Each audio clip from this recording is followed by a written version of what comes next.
Okay. All right. And keep moving. Okay. Who is slated to do the intro? Anne. Welcome. Yeah, I think we've got people still coming in. Okay, we'll do that, and you go ahead now because we're on a tight schedule. Okay, so we'll start this morning. It's your morning, my evening, but we'll do a quick check-in, and I'll call on one person at a time, and we'll have maximum of like 30 seconds each on that. Okay, so we are recording, as you know, and you will have an opportunity to say if you've got any questions, and we'll pick those up and do any feedback. But welcome back. And how was your buddy call?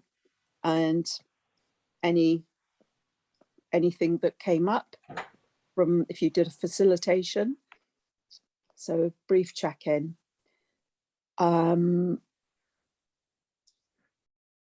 Who would like to go first? Leslie, would you be happy to start? Yes. Yes, I'm very glad. It's been quite a while since I've been here, and very appreciative that I can jump in, even though you all have gotten going. I am feeling very rusty, but eager to get back into the flow of it with you all. So thank you for welcoming me back. Thank you, Leslie. And Maria, would you like to go next? Hello. Was very inspirational call with a body call I had with Larry. Yet was a little bit confusing to understand if you needed to have a call with the facilitator or and with a participant. So after like a lot of emails we got, it right. I don't know. You might give us some information about it today. I hope. Thanks. Yeah, thank you. We've realised that there was a slight confusion about that, and we'll make it clearer for next week. Okay, thank you, Maria. After Katie, if you'd like to go next, and after Katie, Daniel. Yeah, so there was also a bit of confusion for me around who the call should be with, but ended up having a call with you, Anne, and also the other participant. And yeah, both calls were really nice and inspiring. So it worked out well. Thanks, Katie. And after Daniel, Joyce. Well, I didn't manage to do a buddy call, but I had a nice back and forth with Dwayne. So hopefully I can do it this coming week. Maybe do 2 of them to make up for it. Yeah, you're always welcome to reach out to anybody and ask for a buddy call. So Joyce? I had a very good buddy call with my trainer. I do have a question.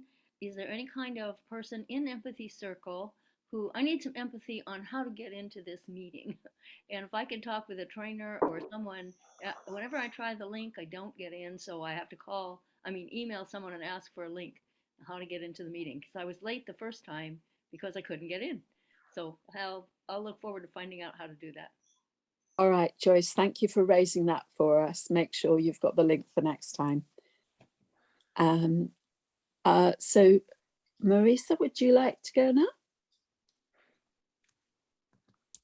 Sure. Hi, everyone. I was not able to get on a buddy call with Dwayne, but we have been going back and forth to try and set something up. So I am looking forward to touching base with him as soon as we're able to schedule that. Okay. Lisa, and after Lisa, perhaps Taria, if I've got your name pronounced correctly. Sorry about that if I haven't.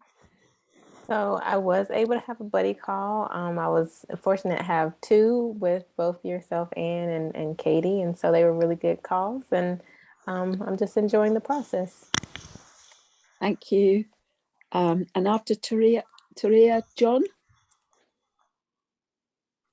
Yes, hello everyone. Hello. I'm very happy to be here in this community. And I had a delightful buddy call, though it took more effort to establish it and to get clarity about it than I really wanted in a life that I already feel overwhelmingly busy. So I'm glad to hear that things are getting straightened out. Appreciate it. But it did give me a chance to name my value on clarity and ease. So Thanks, Taria. Okay, so John, and after John, Marley. Yeah, Celine and I were unable to connect due to our competing scheduling needs, but that's okay. I was sort of just hoping to introduce.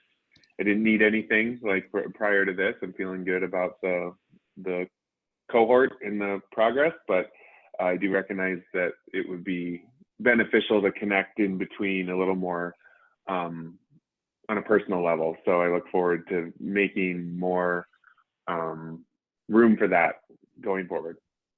Okay, thank you, John. Marley and then Sayanta. Hi, everyone. Yeah, I was somewhat frustrated, wasn't able to connect on my Empathy Buddies call this week. And it's a little unclear why, because we had a time arranged and then like the time came and the person sent me an email being like, I guess you can't come. And I was in the Zoom room. So, you know, like that kind of technological miss where no one really understands what's going on. And I still don't really understand what happened. So definitely was feeling a bit of frustration around that. But I think kind of like John was saying, like, there wasn't really anything like present that I needed to discuss or anything like that. So still feeling good to go. Okay, thanks, Marley. Sayanta, please tell me if I've mispronounced your name. You pronounce that perfectly. Yeah, so I initially wasn't sure because like I only had a mentor, but then I realized that that was very lucky because I'm in a very different time zone. So coordinating with fewer people was a blessing. And I had a wonderful session with Altonia, and it was quite mind-blowing discovering similarities and how they came about very organically. And it led me to do something later in the week, which she doesn't know about. But yeah, so it's been an interesting week. I also had the opportunity to connect with many of the other circles that were facilitated by some of the people in training here. So that was also an interesting opportunity because I connected with many of the people in their circles. And yeah, I look forward to buddy call. I had two small questions. One was I was very curious about the numbering system. I was very curious what 13E might mean. And the second was, is there any way to go through the recordings of the sessions later? Would be very happy if I could get any answers. Thanks. Thanks, Sayanta. And Jen, would you like to go now? Sure. Hi, Anne, and hi, everyone. The week went by really fast, and by Saturday, I realized that none of us I was paired with Michelle and Valerie, or not paired, whatever, we were, together, and I never heard from them. I reached out Saturday morning, and we weren't able to connect. So didn't do the buddy call, but it's been a good week, and yeah, I'm looking forward to today's session. Okay, now have I missed any of the participants? Have I missed anybody? I don't think so. How are we doing on time, Bill? Pretty good. Okay, so should we do trainers or should we move on to feedback and questions? Why don't we just go feedback and questions? So this week we had a little bit of an issue with the feedback form, and we haven't been able to access questions that you might have posted. So if there are any more questions, or any questions that you did post, or any questions now, please feel free to bring them up. And Lou is going to be the person who will speak to any of these queries. Are there any fresh ones? Thanks, Anne. So while people are doing that, there are a couple of questions that I heard during the check-in, and there's also a question from last week. So Taria asked in the debriefs last week about feelings. She's saying she's a very feeling-oriented person, and in the reflections that people were doing in the empathy circle, she wasn't hearing a lot of feelings being reflected, and wanting to know, is that part of empathy circle practice, that the reflector, the active listener, would reflect feelings as part of what they would reflect back? And the answer to that is yes. Yeah, so if you hear feelings or you sense feelings, it's fine reflecting those back. Some people are sensitive and don't like having their feelings reflected back. So I would just notice that as a reflector. If you reflect someone's feelings back and they start, no, like they don't seem to like it, then I would not do that. Yeah, it just has to do with people's comfort level, and you could also experiment over time. People can become comfortable with it over time, but it's interesting how people vary about that, whether they enjoy having their feelings exposed or acknowledged. Most people do, but some people don't. And the other thing is that that you clearly have to say the feelings as a guess, not telling someone how they're feeling, but that when you say it, you're guessing how they're feeling, so that they can feel free to correct you. No, that's not how I was feeling, this, not that, or whatever. And really, that's true with your reflection too, in general, that the tone of it should be a guess. You're not telling someone what they are, how they are. You're saying, this is what I'm getting from you, or this is my understanding. Yeah, and of course you would welcome a correction. Like, if that's not it, you want to know. Oh, okay, I didn't get it. Great. Tell me how it is for you. Okay, so that's that. Because I would like this part to focus on questions about facilitation. There were some other questions in the session, which maybe we'll talk about later. Do other people have questions about facilitating empathy circles that are in your mind right now, that it would be helpful for you if you had that answered before we go on with today's class? Anyone? It came in the, I don't know if it was written or said, but that there's always a facilitator and like a organizer and a facilitator, or two trained people. Is it the recommendation that there's always two facilitators for every sort of subgroup breakout, or can it be done with a group of 5 or so? Could it be done with one facilitator? Sure. So I would say actually most circles are done with one facilitator. 2 facilitators are recommended if someone does not have a lot of experience, like if you're just starting to facilitate circles and you're kind of worried about it, not feeling confident, having another person there can be helpful. And the other situation is if you're holding a circle on a very charged subject and you expect a lot of heat, or you worry that, well, anybody can get knocked off center, particularly in a charged conversation. So when you're having like something about race or something about whatever, if it politics, anything that you think is going to be really charged, having another facilitator there, if you get knocked off center, you have someone else that's can pick up the slack. So that's how I think about it. Any other trainer have something they want to add to that?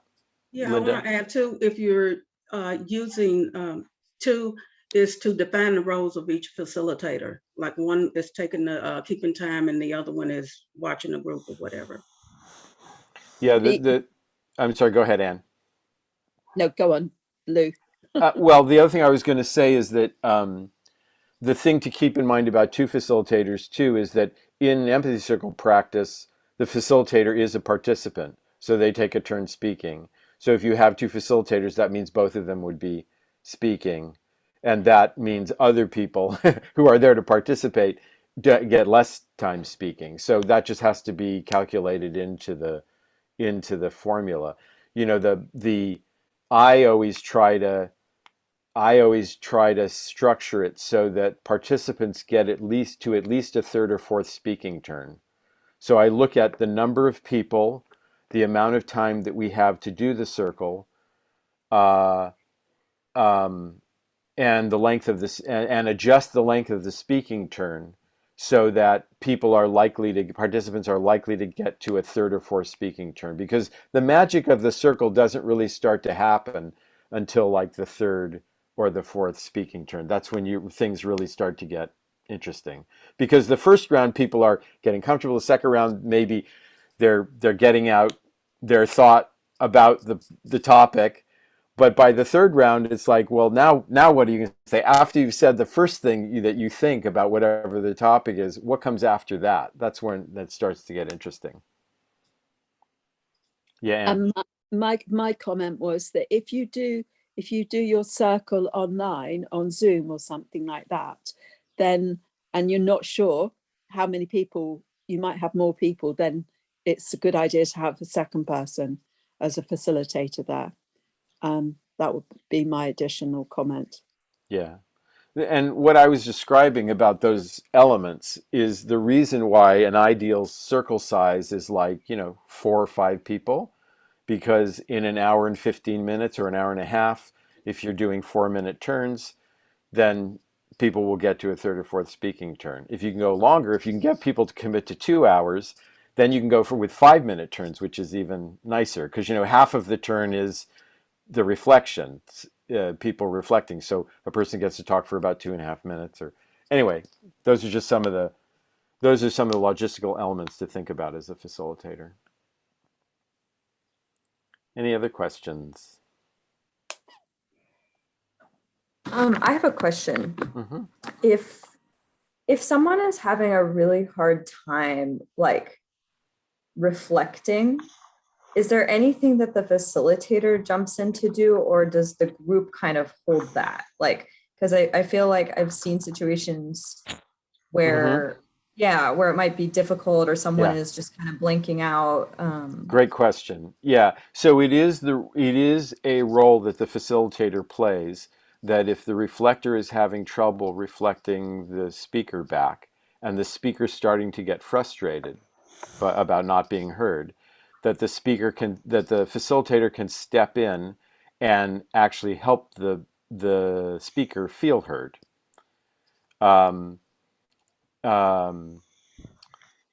Yeah, and ideally it's done with compassion and not with correction, like telling the reflector, no, that's not right, or no, you're missing it, or whatever. Ideally the facilitator just comes in with the missing pieces. So like, I'm hearing this. Is that what you were trying to say to the speaker? And yeah. How much time do we have? A little more time. Yeah. So, I mean, you want to give the speaker and the listener a little time to work it out. If the reflector is missing the speaker, you let the speaker have a chance to say, no, that wasn't it, or you missed it, and try saying it again. But if a listener misses the speaker 2 or 3 times, then usually the speaker, 2 things will happen. Either the speaker will get frustrated, visibly frustrated, or they'll say, yeah, that's okay, that was it, and they'll pretend like they were heard even though they weren't, because they want to end the discomfort. And so, yeah. And so both of those are times when the speaker might miss. And the thing that you're talking about there is something that you'll have a chance to practice in the 3rd or 4th step. And it's one of the challenges, the speaker forgetting their role and asking questions, or agreeing or disagreeing or something like that, or the speaker just missing, the listener just missing the speaker. Yeah. Thanks. That was a great question. Okay, I think we are done with the question and answer period. Thanks for your questions.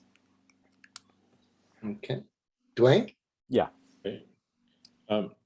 Now we're going to go into breakout rooms to give each of you time to practice facilitating a mini empathy circle. The context is that you're facilitating an empathy circle with people who are not familiar with the practice. We've also posted a sheet to assist you with the how-to portion in the chat. The way it works is participant 1 will facilitate a mini empathy circle. They'll introduce the how-to practice.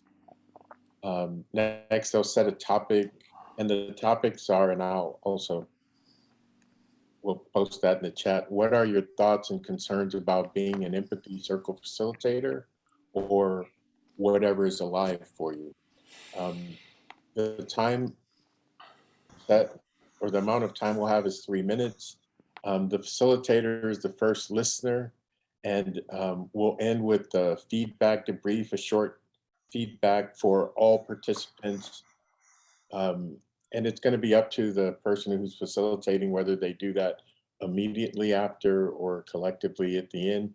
Usually it's done at the end of your 20-minute period for facilitation practice. So, and then we'll repeat participant 2 and then participant 3.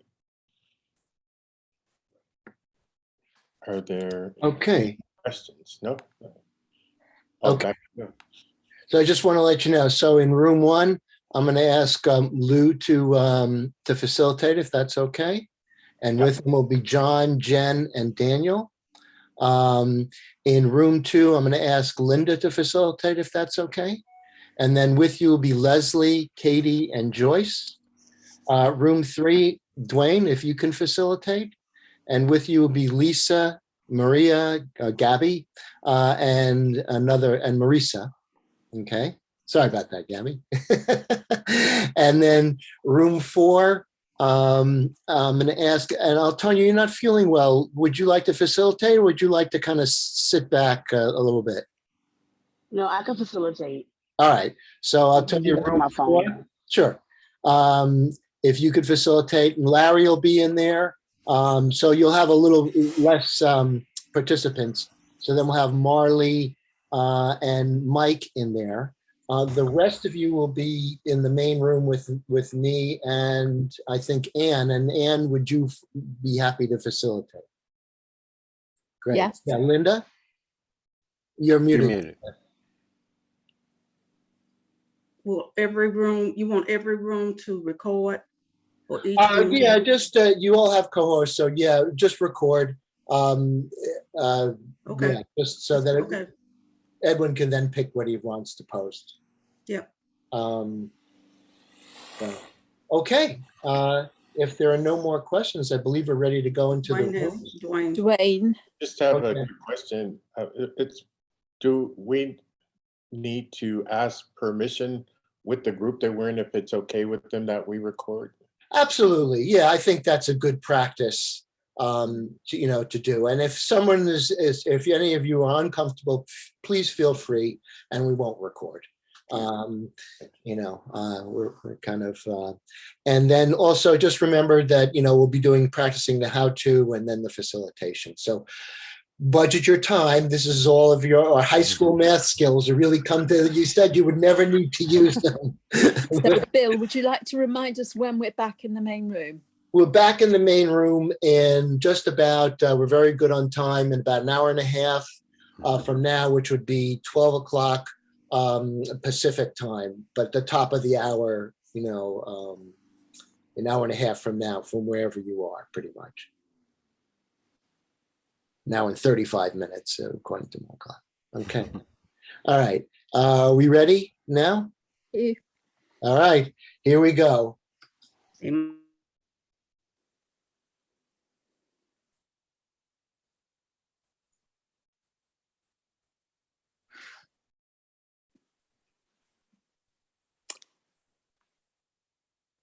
Okay. Have we lost someone, Bill? Or No, the numbers didn't come out exactly. So Turya and Sayantan will have extra time. So we're under a little less of a time crunch here. Great. Okay, good. So I'm going to facilitate this section and Bill will be participating with us as well. So I expect you've already had a look at the how to deliver the method to participants, and I think it is still in the chat. So if you'd like to have a look at that, so you've got it as a crib sheet if necessary, then that's fine. Otherwise, what we'll do is we'll start, and I'd ask who of you would like to be the first person delivering the how-to. Anyone happy to offer?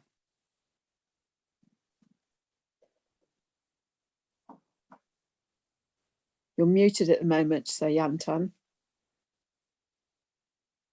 And Turya as well. Challenge. Excuse me. So I was just trying to open the sheet so that I could present it, but okay, that's a challenge. So I'm still figuring it out. Yeah, you don't need to have it there at all. You can do it in your own, have a go yourself. This is an opportunity for you to practice introducing the method, and with the assumption that the other people here have never been to an empathy circle before. So imagine that we're all completely fresh to it. So you're going to explain how the empathy circle works and the roles. Okay, I can try. You're going to give it a go then, so Yantan. Okay, great. The St. Kansas. So you've got a maximum, I'd say, of 5 minutes on it. So I'll set a timer so you'll know if you're going a long way over. Okay. Should I start speaking?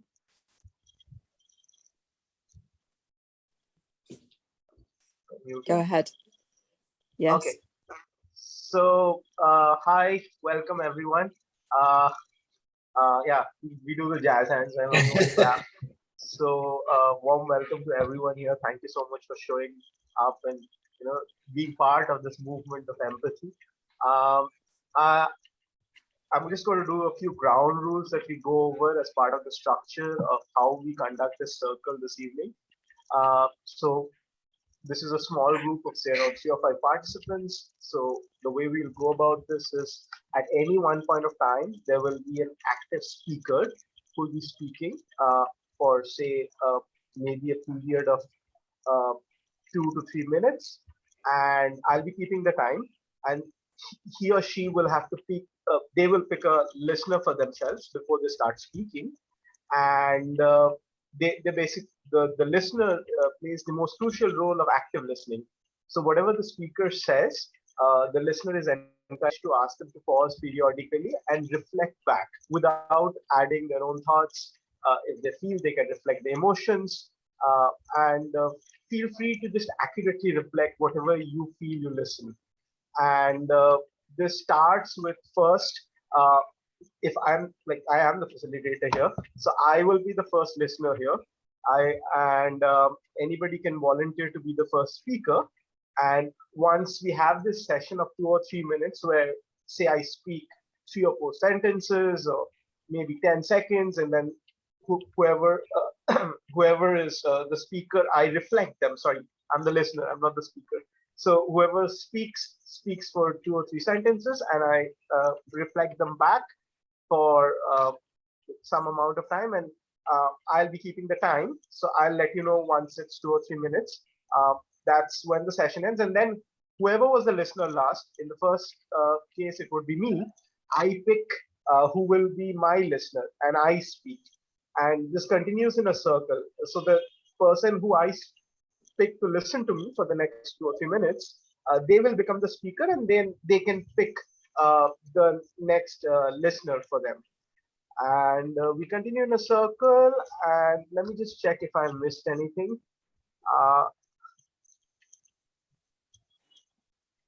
Yeah, so one more thing, whenever if the time goes up, you're encouraged to finish sharing whatever you were doing at that point of time. and I'll be holding up a time indicator. But at the end of it, if you feel completely heard, you're encouraged to acknowledge the same to your listener. It's a form of acknowledgement and a handoff, and yeah, I guess we'll just learn it as we start after this. So, who wants to be the first speaker? I'll be the first listener, as I mentioned. Please feel free to volunteer. Great. Oh, thank you. Yeah, I have a hand. Thank you so much. Okay. Okay. Thank you. So I would suggest what we do, you both do the method before we go into the circle, and it will give you a chance to settle, because I suspect there's some nervousness around when you do it for the first time. And then we'll do a little bit of feedback on the introduction to the method before we start facilitating the circles. Taria, you look horrified.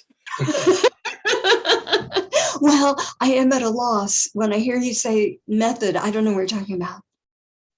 Well, as Sayantan has just done, he's introduced the circle to how to do the circle.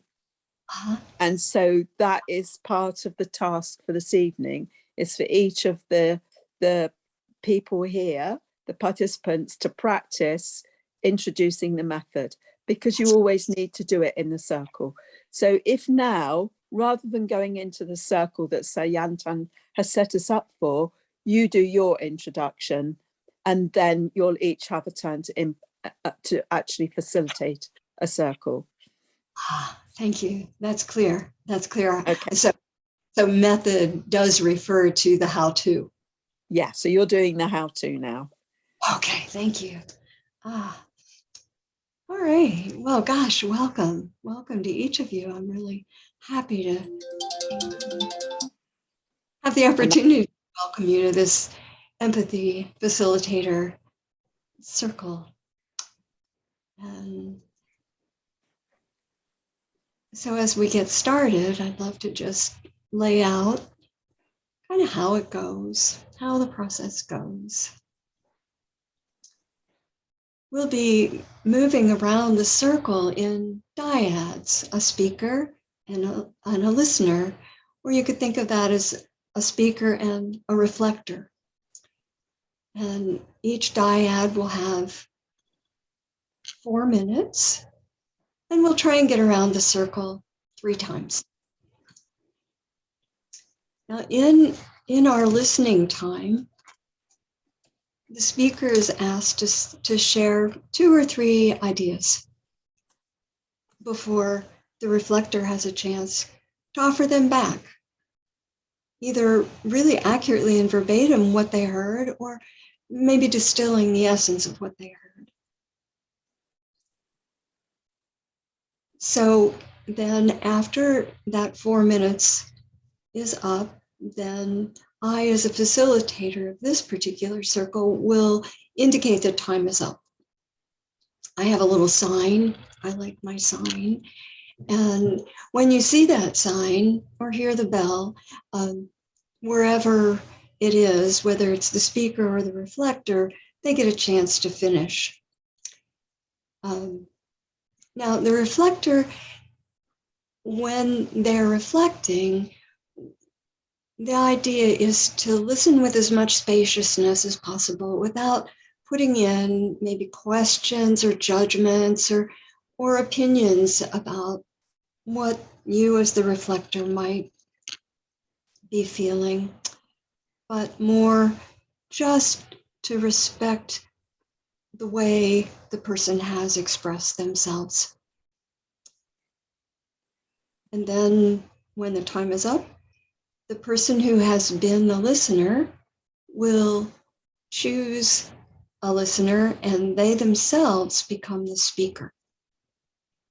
And then we have another 4 minutes for that next dyad. And around the circle will go in that way.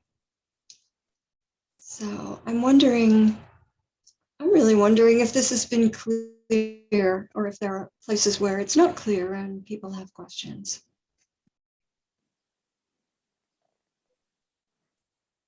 Good. Okay. All right. Well, I'm very looking forward to this, and I'll be the first listener, and so I will be choosing Anne as my speaker. Okay, so what we'll do now is pause. Thank you for your how-tos and your introduction to the method, both of you, and you both did that in very good time. So I'm going to turn my timer off so it doesn't make a noise. Okay, so let's do a little bit of feedback on those introductions. Sorry, my timer's playing up. Cancel. Okay, so let's start with Sayantan. Would you like to do some self-reflection about your delivering the method and how it was? Yeah, I thought like I kind of was losing the points because I wasn't organized in the sequence of points I wanted to go with. So I had to check once towards the end because I thought I might have lost something. And yeah, it like something that is not listed there, but I think like both of us had to introduce, and I think might be important for anybody coming the first time, is the idea that there will be a speaker-listener dyad at all times going forward. I mean, it's kind of obvious, but if I start with the process of who the first speaker or the first listener is, I'm not sure that gets clarified. So like for me, that's why that was the first thing I started speaking with, and I saw Turia do that too. So I was thinking that, whether I want to change that based on the method written there. And I realized that if I was coming for the first time and I just heard that part about this is the first listener and this is the first speaker, I'd be confused. So that was something that was on my mind. Yeah, also like going by the method for how the listener and the speaker switch, I think that would have been good. Because I had lost track of the points, I did not mention that as succinctly. And being succinct is important for people to be able to follow you. I kind of went into a tail, and I think that's difficult to retain attention for. Like I think I started doing theatrics with my voice and whatever, but I think it might be difficult for somebody who has ADHD or somebody who might find it difficult to follow longer speech. So I could try to be more brief, because just like we encourage speakers to speak for shorter durations while listeners reflect them, maybe my introduction could have been much shorter.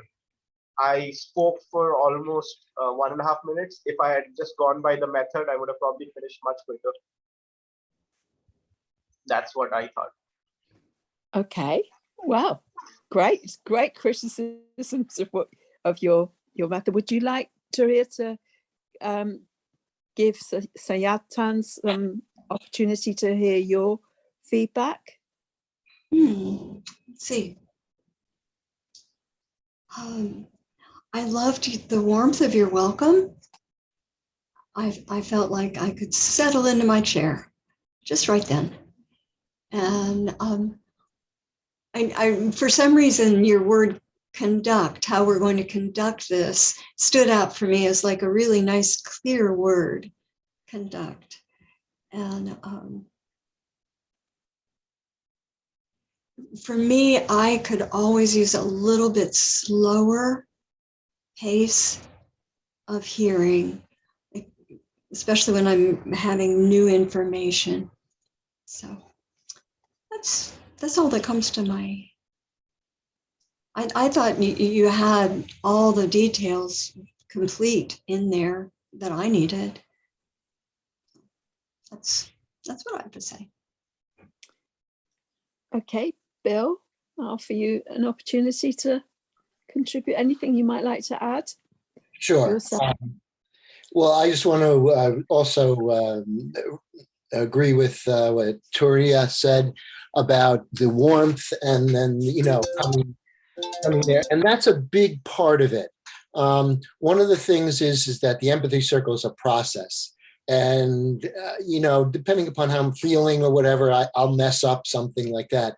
So the key is if people feel that they're encouraged to ask questions or to make corrections, then you'll fix it. And that's what we want to get. I agree with your self-reflection. One way to look at it is that you don't necessarily have, like when I was in college, I was having problems with chemistry. And so they said, if you review things 3 times, you finally get it. And so incorporating that idea into the how-to, you sort of lay out the roles, like you said, here's the speaker role, the reflector role, the silent listener role, etc. Facilitator, maybe not. And then you ask them for some questions, so that's the second time. And then in the circle, you role model it. So that's the third time. So if you do that, you kind of cover that as best you can. But I agree. What I really like, again, is not technical perfection, but an openness, a welcoming, and self-reflection. You certainly, I felt very comfortable, with you doing that. Okay. Yeah, Sayantan. Bill, I just couldn't hear clearly. Could you just repeat the 3 points once more, the last 3 points? Yeah, so there are 3 times. When people hear something 3 times, research has shown they tend to retain a lot more of it. 80%, if you believe my guidance counselor, while I was struggling with chemistry. And so the first time in the circle, so the first time you lay it out, that's the first time you go through it. The second time is after you're done, you ask some questions. I know that Turiya did that. Yeah. Any questions like that? So that's a second time where people will tell you where you might have missed something or something was unclear for them. It may not be your fault. Maybe they weren't paying attention. And then the third time is when you role model. When you're the facilitator and the first listener, you really role model it. And the listening is the trickiest part of the whole thing. Thank you so much. Sure.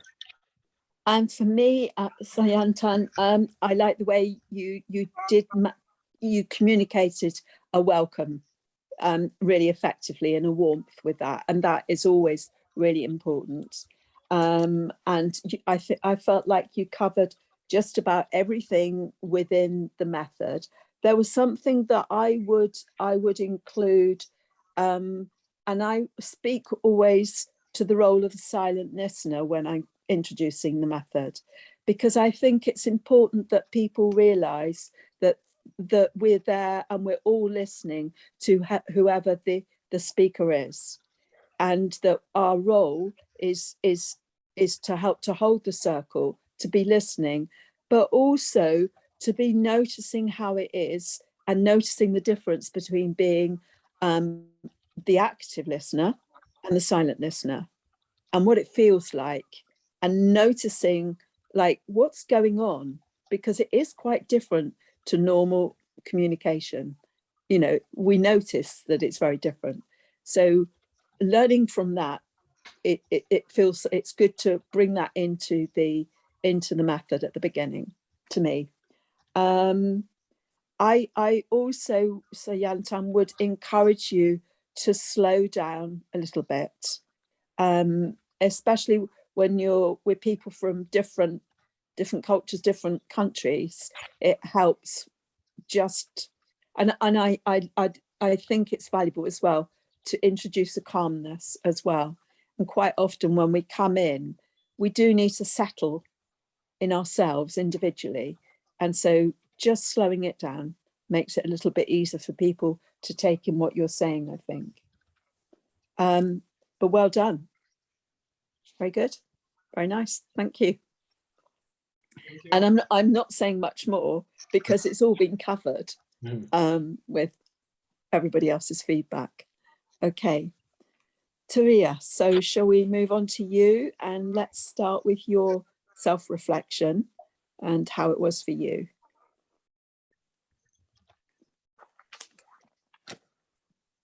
See. I'm just noticing like my nervousness wanting to settle. I would have liked to have introduced myself in the beginning, which I'm imagining would come very naturally in a real situation. And I realized that I didn't say anything about the role of the silent listener. And I loved hearing you bring that in, Anne. And is it okay to ask now? Like, did I hear you say that you would, as you're describing the silent listener, that you would invite people to notice a difference of their experience when they were in the role of silent listener versus active listener? Yeah, yeah. I love that. I love that. Yes, I think that really adds a dimension, and it adds, inclusion for everyone. Yeah,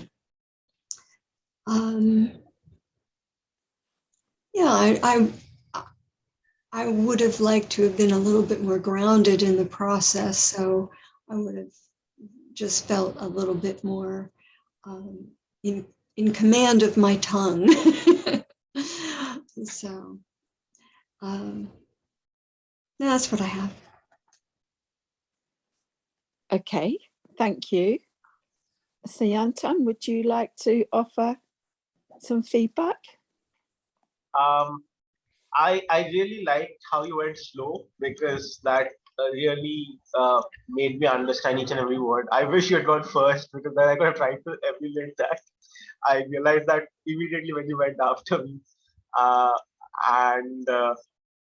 But I guess it's like different people have different preferences, and for me, I like somebody who I feel is engaging with me. And when you speak slowly, it felt like you were thinking more. Like, it felt like you were a little distant from me, because I was like sitting in front of you and looking at you. And so if you can speak slowly, but maybe if you look straight at me and make eye contact, or just at the screen when you're talking, I think personally I'd be more engaged.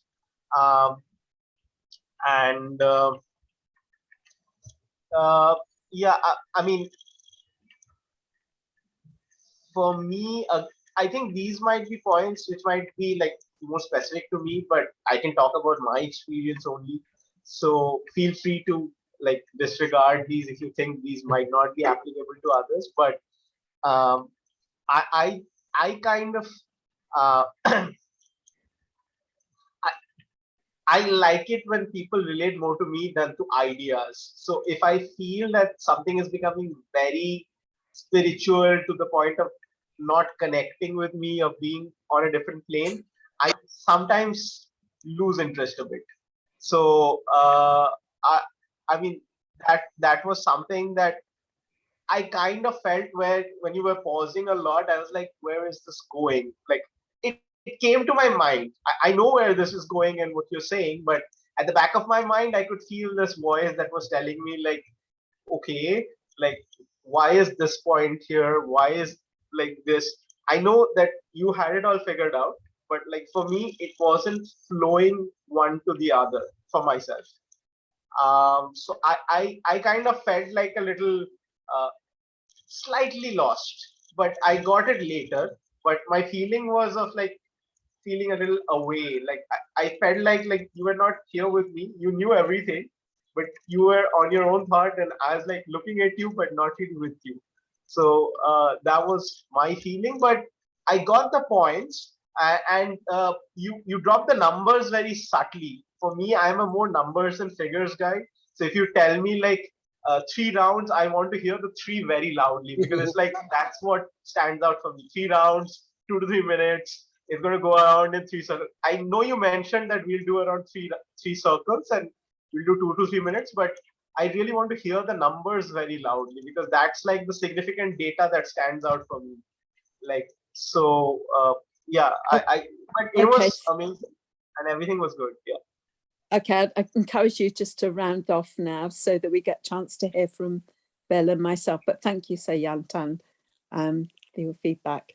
There was something I would like to add in before we go on.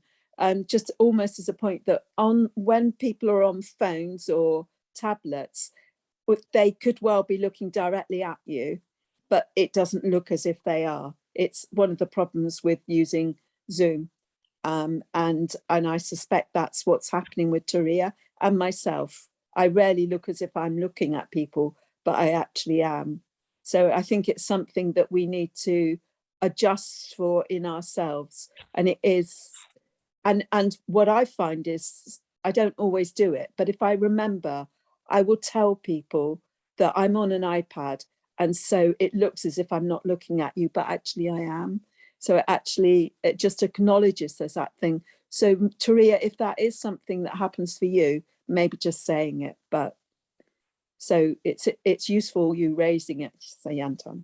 Thank you. So just added that bit in there. Shall I carry on, actually? I love your calmness, actually. And I think that your slow way of going through it was good, actually. I like that. I think it helps people hear what you're saying very clearly. But I also detected, as Sayantan did, that probably within that, as you practice it, it won't feel a little bit like there's that disconnect that he was referring to. I didn't feel, the disconnect wasn't there for me. I think I saw that more as like a bit of nervousness and checking that you've got everything. And I think that as you do it 2 or 3 times, and you'll practice this for the next couple of sessions as well, you'll find it flows and it'll be fine. I like the way you indicated when the time was up. Let me just see, I scribbled down some notes. Oh, I've never used the word dyads, but it was quite an interesting way to present it.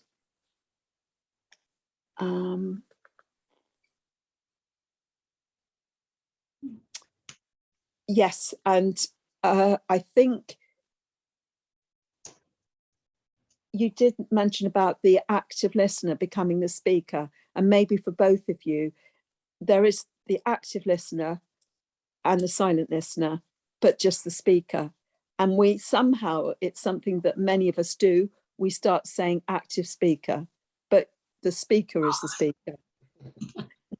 Somehow we don't need to say active speaker. But if you do differentiate between the active listener and the silent listeners, and I've mentioned that already. Bill, is there anything you'd like to add?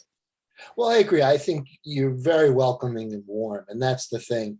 And as you can probably all see, everybody has their own take on things. So you could do things technically perfect and somebody will get it and somebody won't.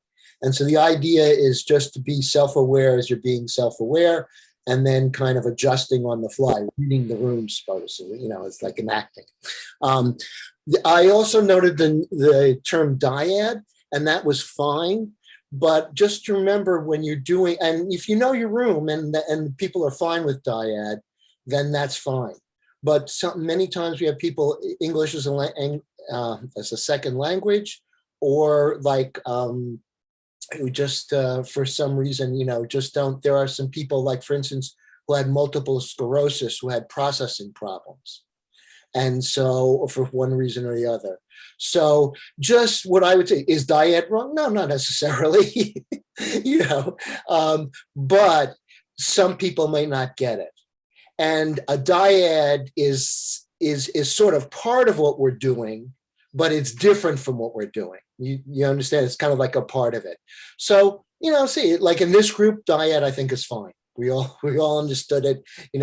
Nobody broke out into a rash or anything. And so, yeah, but I really liked your warmth and your welcoming. And if I had a problem with dyad, that's really what I'm looking for. I'd say, oh, what do you mean by dyad? And I felt comfortable asking that question. And that's the main thing. The other thing, just generally, I would say that this is a writer who just said, just as generally as you're sort of refining and honing your presentation, a writer once said, I'll read a book and I'll cut just every 6th word I'll cut out. I'll just kind of do that. And it's amazing how the comprehension is retained. And so that's something that I try to kind of think of for myself. Can I say what I'm saying in less words? I know Sayantan talked about that as well. And it's not a criticism. I felt very fine. But, as I go forward with myself, I tend to talk too much, as I am now. And then, because if I'm nervous or something, and then I tend to say, okay, so what do I really mean here?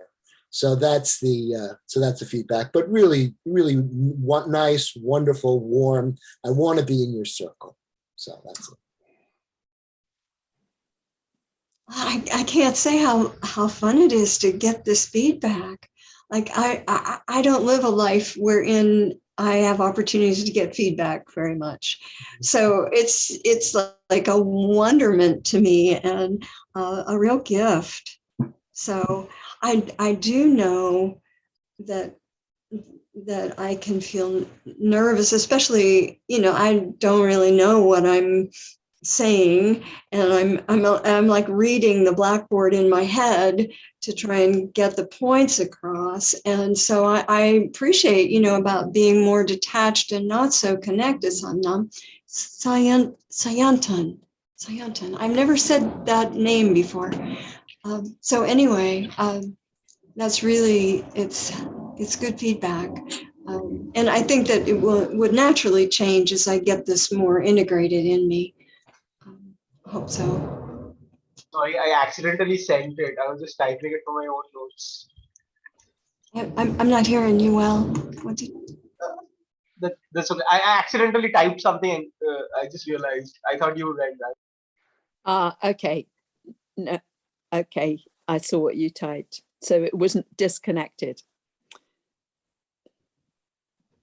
The response wasn't to what you just said, I don't think, Taria. Okay, there was just one other thing that I will mention that I've now remembered. Sayantan, when you mentioned something about like talking for an idea for like 10, or you said 2 to 3 seconds at one point. And I think that was a bit of a mistake to say that, actually. You need to give people a chance to express maybe 2 or 3 ideas rather than give them just a very short time. And also just to be of help, that to say, if you haven't been able to hear everything that's said, it's fine to ask, when you're being the active listener, for a pause. Just if you put out your finger, this is my way to show that I'd like you to pause so that I can reflect. Otherwise I might forget. That's something that's useful to add in. Okay. I think we've really had 2 really very good introductions. So let's move on to facilitating the circle. And in the chat, we have the topic, and it's, what are your thoughts and concerns about being an empathy circle facilitator? Or, as is normal in an empathy circle, whatever is alive for you. We will always have that as an offer, that you can talk about what's important for you at that moment in time. Just one. Bill. Yeah, just want to say, Issa's here. She's in the waiting room. I just said if she wanted to come and be a participant. So if she wants to be a participant, we'll just treat her as a participant. Okay. Excellent. Okay. Fine. So we'll keep to 3-minute turns. So as a participant in the circle, you mean, rather than as having a turn? Yeah. Bill. Yeah, you could call on her to ask, because she's not responding to me right now. I know that she was a trainee. Okay. So I would just, if she wanted to get a sense of it. Just be in the circle. Yeah. Right. So we might have somebody else joining us, in which case they'll just be an equal participant, having a turn in the circle. But you 2 will be the facilitators. So is this who would Isa like to go Brown first? from Aruba? Sorry? Is this Isa Brown from Aruba? Is this Isa Brown? Yes, I believe so. Oh, cool. Here she is. Oh, Isa. Welcome, Isa. She probably hasn't heard us yet. Right. But while she's arriving, who would like to do the first circle? Who would like to facilitate first?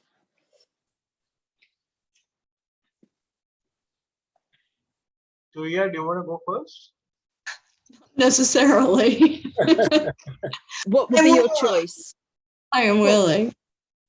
What's your choice, Turia?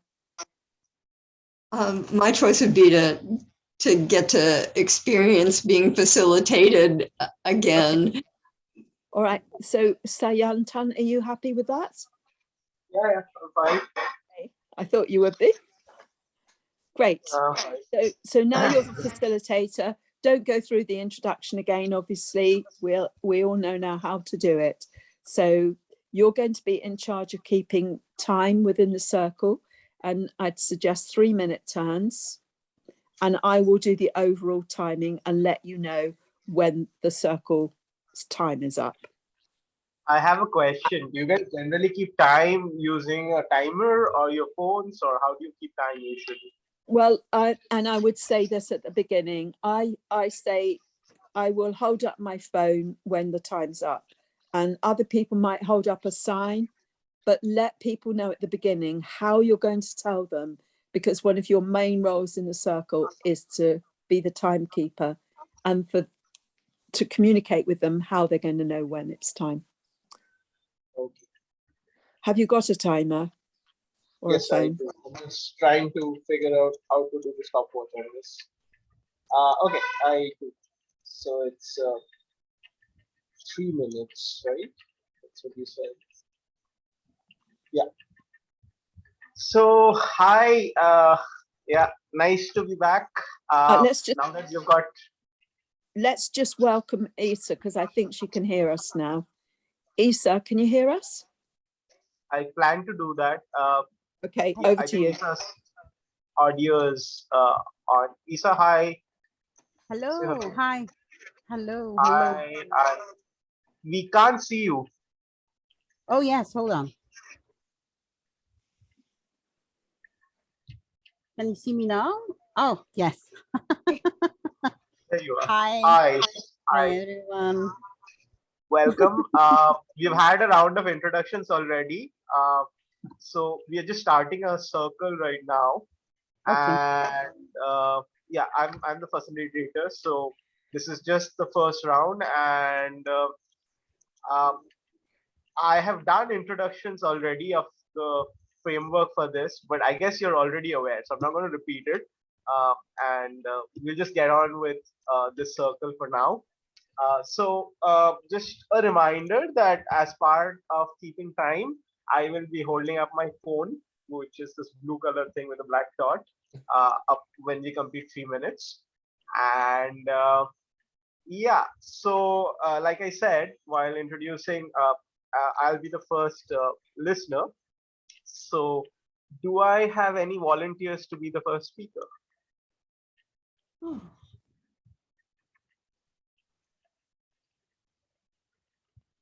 Okay, I'll go. Thanks so much, Bill. Yeah. So yeah, so the topic today is what are your thoughts and concerns about being an empathy circle facilitator, or whatever is alive for you? Just to repeat for everyone. And yeah, for those of us who come in for the first time, this is another opportunity to see how it goes, and you'll figure it out as we go along. So just chill and listen, because you can then notice the difference between being the active listener, and you play this very important role of holding the circle now as this silent listener who's contributing by listening to us. So yeah, Bill, feel free to go ahead whenever. I'm starting the timer now. Yeah, so my concern in an empathy circle is that people get what I call the empathy circle experience. I'll stop there. So what I hear you saying, Bill, is that your concern in an empathy circle is that people get this empathy circle experience. Yeah. And what I mean about that is that they feel heard, and there's something that goes on that's not easily defined. I'll stop there. And so what you mean by the empathy circle experience is that people feel heard. And of course, there's also something there that is not completely defined. Right, because it's a feeling, and each person has their own individual feeling and reaction. things won't necessarily be perfect, but you get a feeling when a circle works that everybody feels heard and everybody feels valued. I'll stop there. So what I heard you say is, because this is a feeling, that's why it's hard to define, because everybody will have a different sense of feeling or empathy or reaction. But what matters at the end of the day is everybody feels heard here. And that's something that you value a lot. Yeah. And what do I say? And you know, and that's the feeling. Having done a lot of them, I guess I have an expectation for that. That's always dangerous to have any expectations. But you know, but I really, it's happened so reliably that I trust the process, and I love that feeling when everybody feels that they've, you know, been heard and valued. And I'll stop there. And you mentioned that you have expectations because of having done this a lot of times, and you think that's dangerous. But because whenever you have expectations, but you also see a lot of value that you've seen from these experiences in the past, and so you trust the process, and you really think that just following it and letting go helps. Good. And how much time do I have? You have time. You can pause if you want also, but like, you have time, so it's up to you. How much time do I have left? You have around 20 seconds left. Great. Okay. Good. That's a. I need that, Sayanta. Yeah. So, yeah. So I'm just. I guess what I'm thinking for me, I have a concern, but I also have a hope that many more people have this experience, and that's what I hope for all of this. Thank you. And then I'm done. Thank you. Right. And so I could hear you mention that knowing the figure of time is really helpful for you. And you also mentioned how it is very important. You feel that everybody have this experience because you see the value in it. You want everybody else also to be able to have this experience. So with that, like, it was time, but you can always, when finishing, if you wanted to clarify something, or if you feel completely heard, you can let the listener know that you feel completely heard. Yeah, thank you, Sayanta. That was great. I do feel completely heard. Thank you so much. Thank you, Bill. So like I had mentioned the process, now I'll become the speaker as I was the last listener. And I'm going to pick a speaker for me, a listener for me while I speak. And that person will be the active listener, but you will all be listening passively, silently. And the circle will come on to you afterwards, and you'll continue like that. So I will pick Turiya to be my listener. Turiya, would you be my listener, please? Please. Yes. Yes. Okay. Thank you. Thank you so much. So I'll start the timer. Yeah. I feel so happy that I have a listener. I'll pause there. You're just wanting to express that you feel really happy to have a listener. Just that. Yeah. I speak really fast, and that's not a good thing to find listeners for yourself, because most people can't follow me as fast. So you're I'll pause there. just acknowledging that you have a sense that you speak really fast, and so it's not always easy to find the kind of listening that you would really love to have. Right. Carl Jung, I think, mentioned that loneliness that I feel comes from not from being alone in a group, but from not having other people who listen or feel the same way as you. I didn't get the first couple syllables. Was it Carl Jung that you were referring to? Yes. Okay. So you have an awareness, Carl Jung said, about the loneliness that most people feel isn't just from being alone, but from not having people that can really hear them, can really listen. And so if because of my speaking pattern or type, I find it very difficult to find company who can actually listen to me.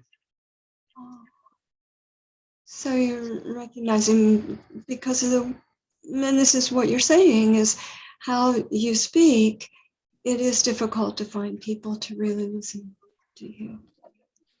And as a facilitator, that's why very concerned that there might be other participants who might come in with various attention deficit disorders also, who might find it difficult to follow. So one of your awarenesses and concerns in terms of facilitating, something that will be really important to you is, so for instance, someone comes in with ADHD, you're just really hoping that everyone gets listened to with a depth of quality.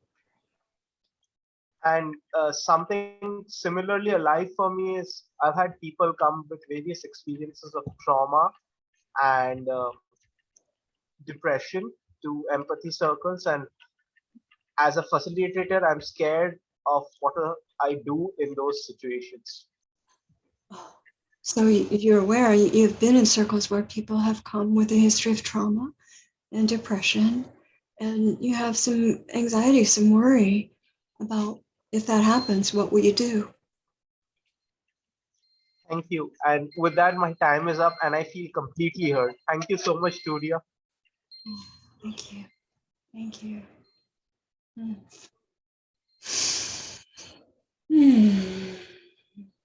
So you are the next speaker now, and feel free to choose your listener.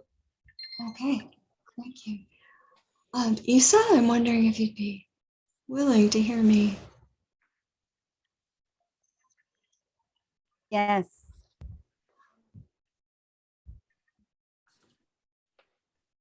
Well, this isn't something that was made explicit so far,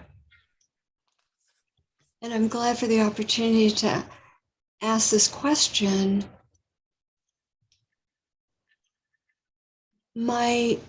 What's most alive in me right now is what's come alive from hearing the other two people. And I don't honestly know if it's all right to refer to what I've heard from them and relate my own experience. So I'll pause there. I hear you wonder about a question you have that's alive in you concerning having heard what others have said and wondering if it's okay to refer to what they were talking about and what you are feeling in this moment about it. Yes, thank you. And so I'm just going to use that as a little bit of a permission and forgiveness, if it's not okay, because I'm so moved, particularly what I've heard about the concern for people showing up with different needs about being heard, trauma, ADD, etc. It moves me so much that I get to be included in that awareness, in the awareness of people's concerns. And so I hear you say that you are feeling very moved to be included in the awareness of other people's needs for communication and being heard, especially being listened to. People who may be experiencing trauma, who have perhaps depression or ADHD or anything else that may need a very specific type of listening and communicating in general. Thank you. Yes, it's to be included in the awareness and acknowledgement. Just that that people are carrying the awareness of different kinds of needs, and yet the one deep, deep need of being heard. It's just, it's so beautiful to me. But for you, it's so important to be included and to have the awareness really of all of this, really at a deep level of the real strong effect of being heard, of the need, the deep need of being heard. Yes, thank you very much. I feel heard, warmly heard. Thank you. Thank you. So Isa, you're the speaker now. Feel free to choose your list. Okay, so I will choose Anne. Great. Thank you, Isa. Thank you so much. I feel so happy. I see you smiling.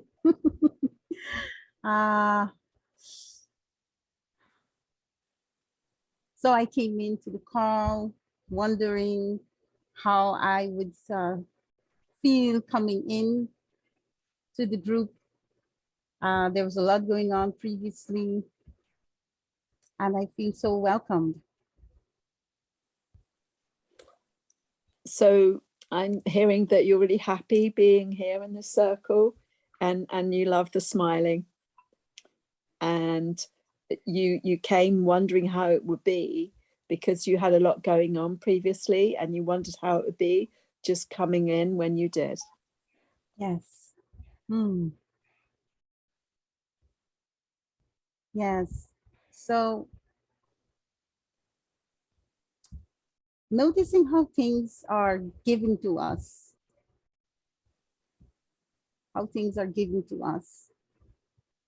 Sometimes it's just showing up and things are given to us.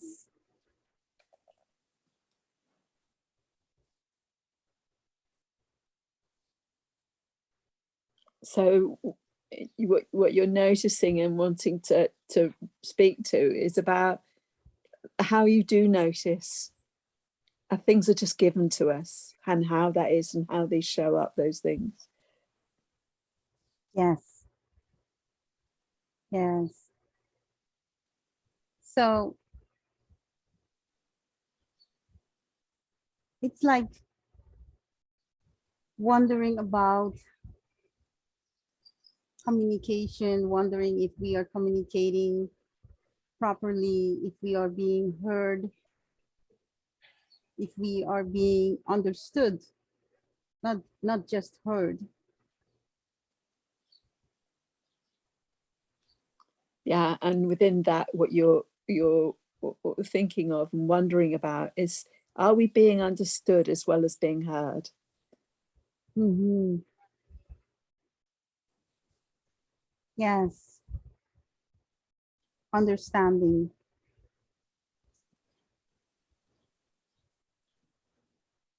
Deep understanding.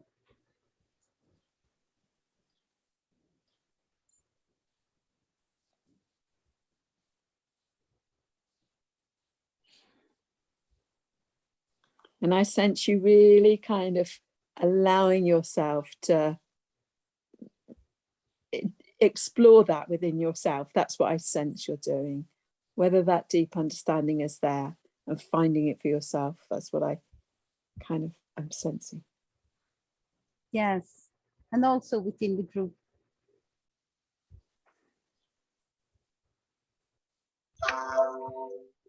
So additionally with the group, not just within yourself.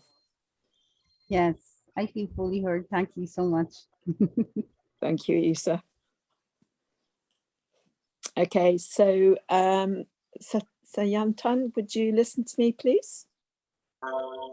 Yes, please, Anne, go ahead. I love it. Isa just somehow for me brings another dimension whenever she is present, and it makes my I think it makes my body relax and my soul smile. Isa brings something and brings what I hear you saying is Isa brings another dimension which embodies or helps you relax. It makes your body smile whenever she's present.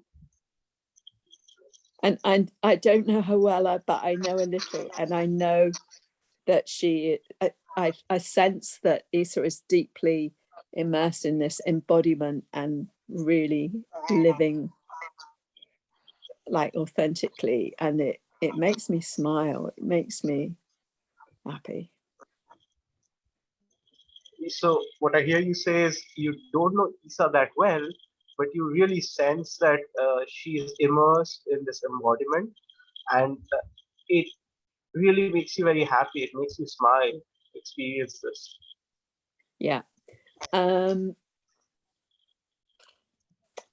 I've been quite moved by what you yourself brought,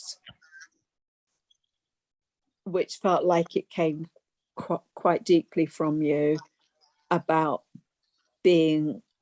finding people who really do listen to you, and that acknowledging that because you speak quickly, people don't listen, and you feel a sense of you're not heard.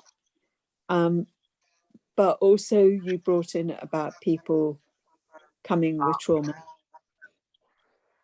May I ask you to pause so that I may reflect you accurately? Certainly. Thank you so much.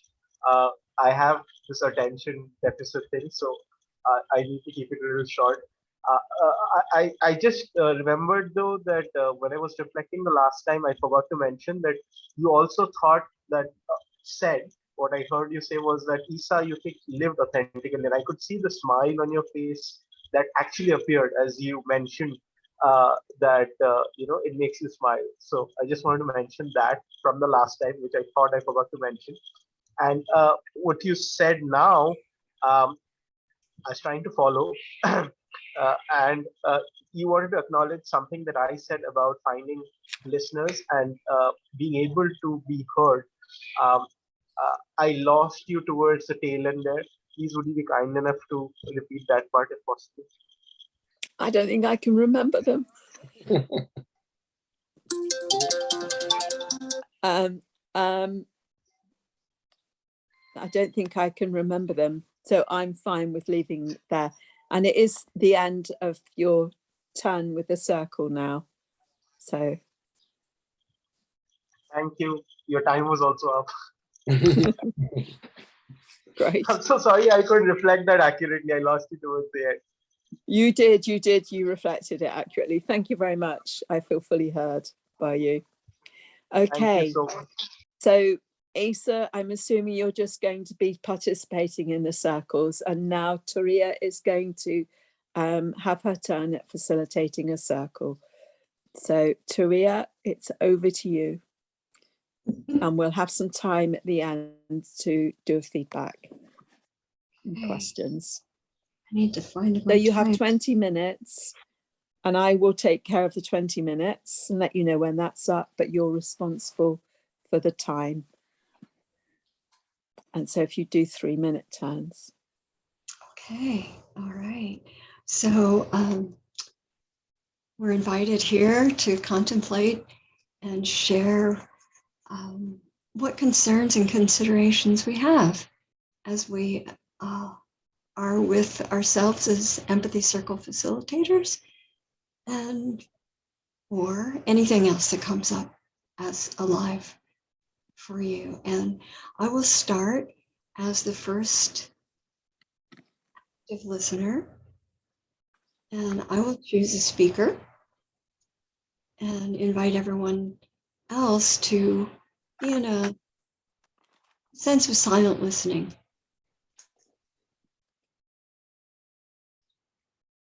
Lots to notice as a silent listener. So I invite you into that. And I wonder if, Bill, you'd be willing to be my first speaker, and I will keep time, this 3 minutes that we have, if I'm understanding correctly. And just like my predecessor in his beautiful style of holding up the phone when time is up, that's what I'll do. So, Bill, are you willing to be my speaker? Sure, I'd be happy to. Okay. So one of the concerns that comes up very frequently is about people in crisis. I'll stop there. You're aware that one of the frequent concerns is about people in crisis. Right.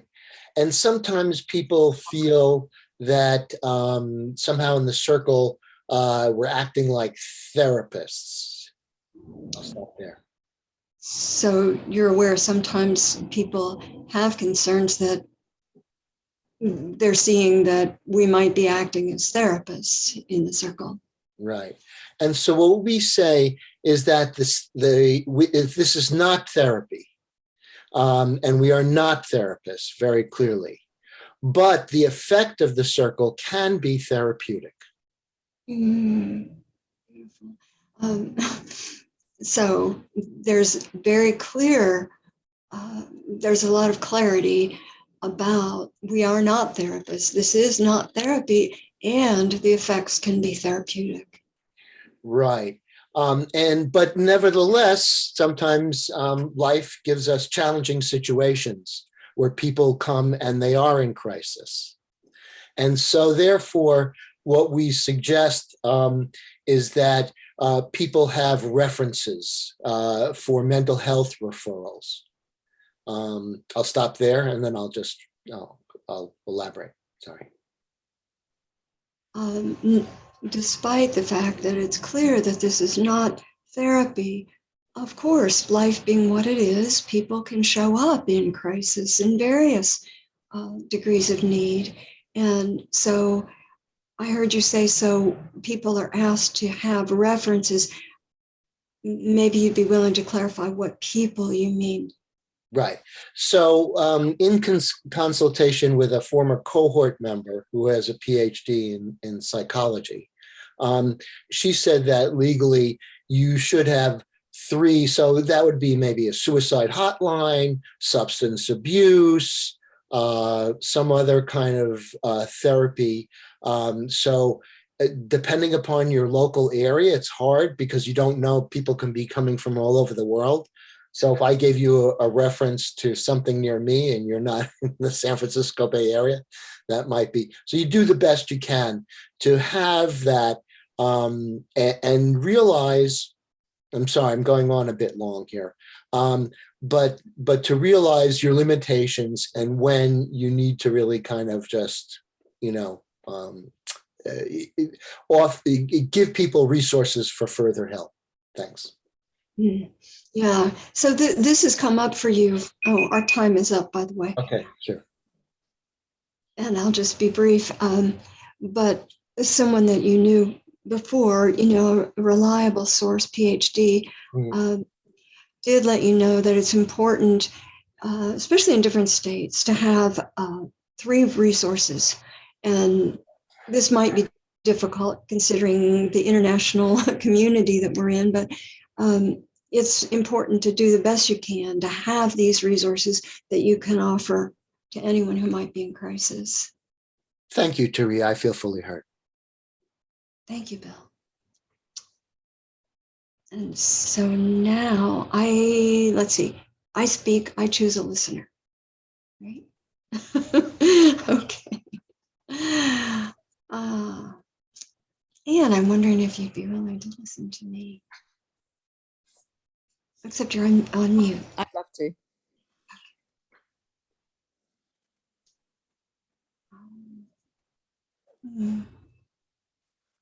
It takes me a moment to collect myself. That's something I'm learning more and more about myself, is that I'm very alive with so much of what I've heard. And so I need to take a moment to let my body catch up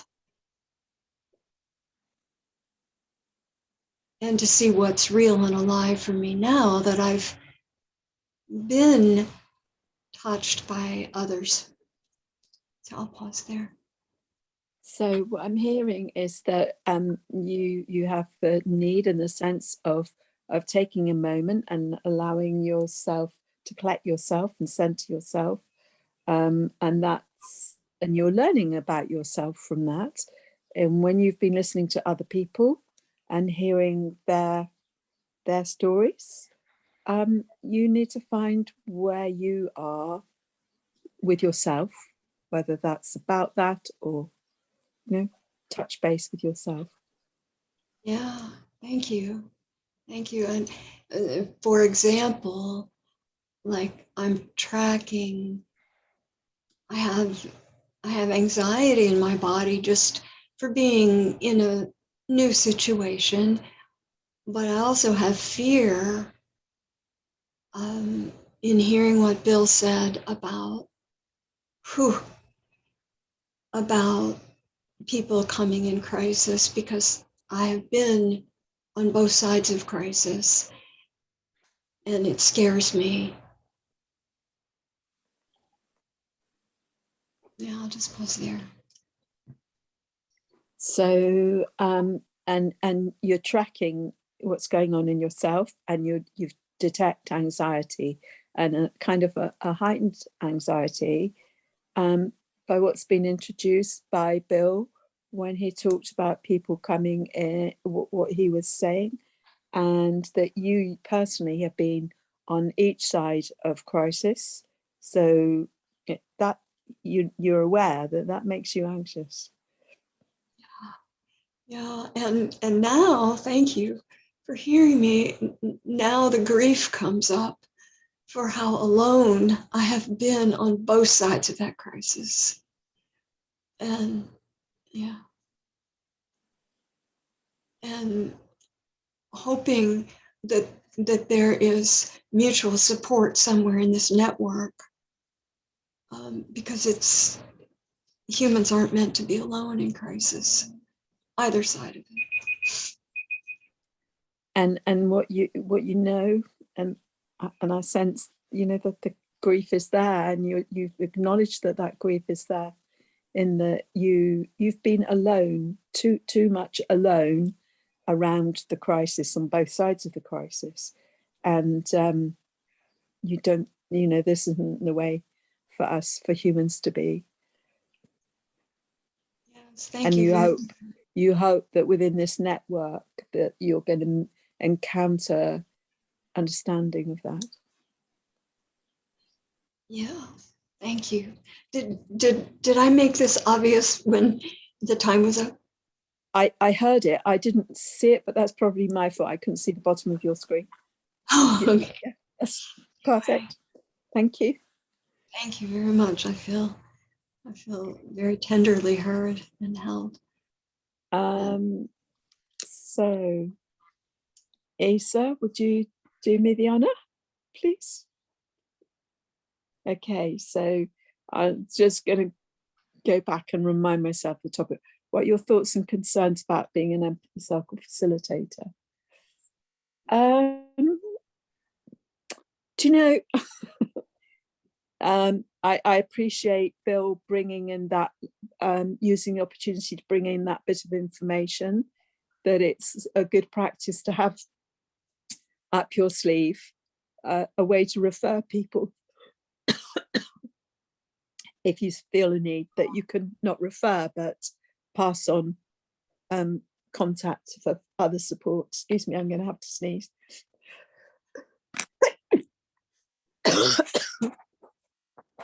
I'll pause there, Isa.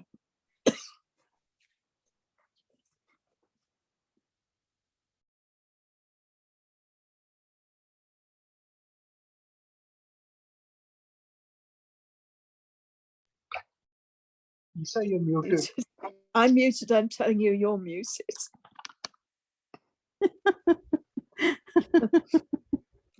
Okay, so I heard you say how you appreciate Bill bringing in the importance of having references handy for people who may need them. Yeah, but I'm also going to bring in like an opposite, bit of an opposite perspective on it as well, that I personally don't have anxiety about what people might bring. I think that as humans, with our empathy and by simply listening, people get heard, and it is often enough. It is, and it in itself, it can be a pointer. It can become a pointer to what they might need to do themselves. But I love the way that it provides the safety, and just to speak out or to acknowledge, or for the tears to come and them to be acknowledged or seen, or the anxiety to be voiced, does a lot. And we can all do a lot for each other by these very simple methods. Yes. So I hear you speaking with joy, mentioning in your case, you really focus on the power of fully being heard, the acknowledgement, just acknowledging what's alive in someone, really letting them know they are acknowledged, whatever they're feeling is acknowledged, and that we as humans can do that for each other, and also having the references as a safety. Yes. Thank you. I feel fully heard, Isa. And I saw that was time. Thank you so much. Okay, so I wonder if Sayantam would be my listener. Thank you for picking me. Okay. So yes, speaking about safety, safety is very important.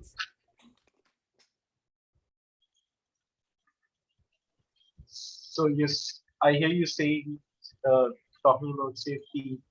Safety is very important. Mm-hmm. Yes.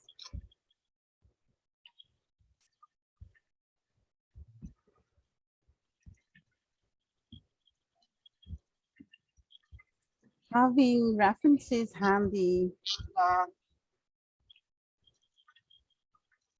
is important as well. Right. Having references handy is very important. Like, I get this feeling that there are past experiences, and I see you taking a deep breath. So I just wanted to acknowledge that. Yes. So having the references is very important because you never know how you're going to show up. So having the references is important. And yeah, just acknowledging that. Right. So having the references is very important because you never know how you're going to show up. Yes. Yes, continue, Sayantan.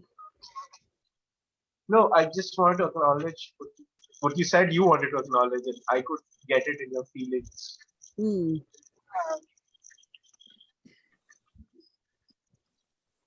So I have 3 references that are international that I want to mention. And there's a Red Cross chat. It's on their website.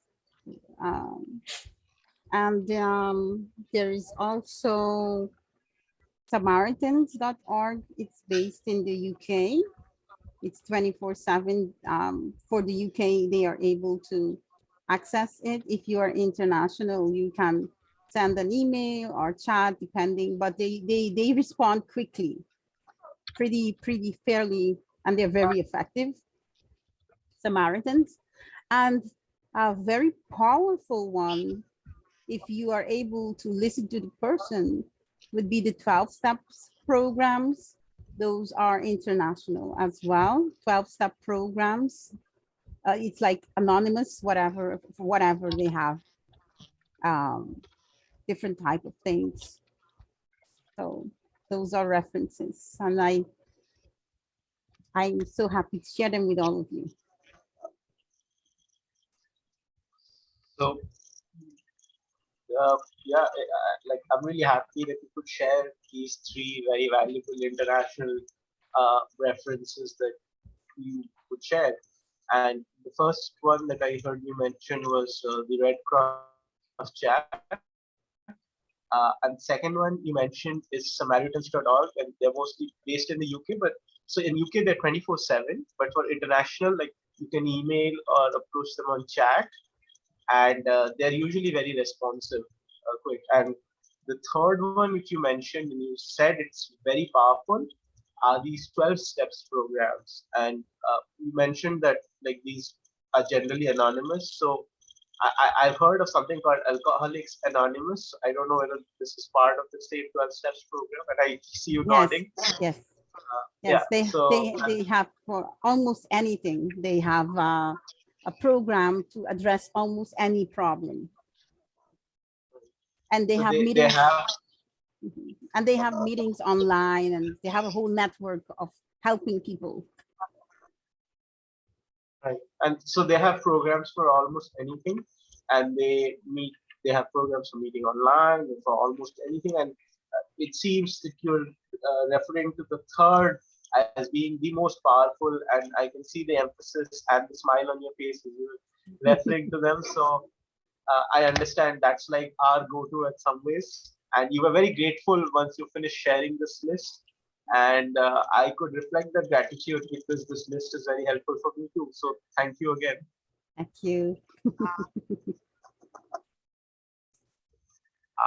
I'm sorry, I might not have been looking at Turia while reflecting. I might have missed the time too. Is the time over? Okay, sorry. I was just wondering, that's why when you said thank you, you just wanted to end it. You know, I'm sorry. I love this because it gives me a chance to ask about it, because it's so, of course, it's so natural that this could happen. But I want to check. I think we're complete. Has everyone had We're almost at 20 minutes. So I think we'll stop at this point so that we get an opportunity to do some debriefing from your 2 facilitations. And thank you both very much. Who went first? See, Anton, you did, didn't you? So shall we start with you? Would you like to do some self-reflection for a couple of minutes on that? A minute or 2? To give time for either of us to give you some offer feedback too. I realized that I was not listening as much silently as I usually do, because I was constantly looking at the clock and wondering when I missed the timer. So I generally am a very, very active silent listener. I listen very intently.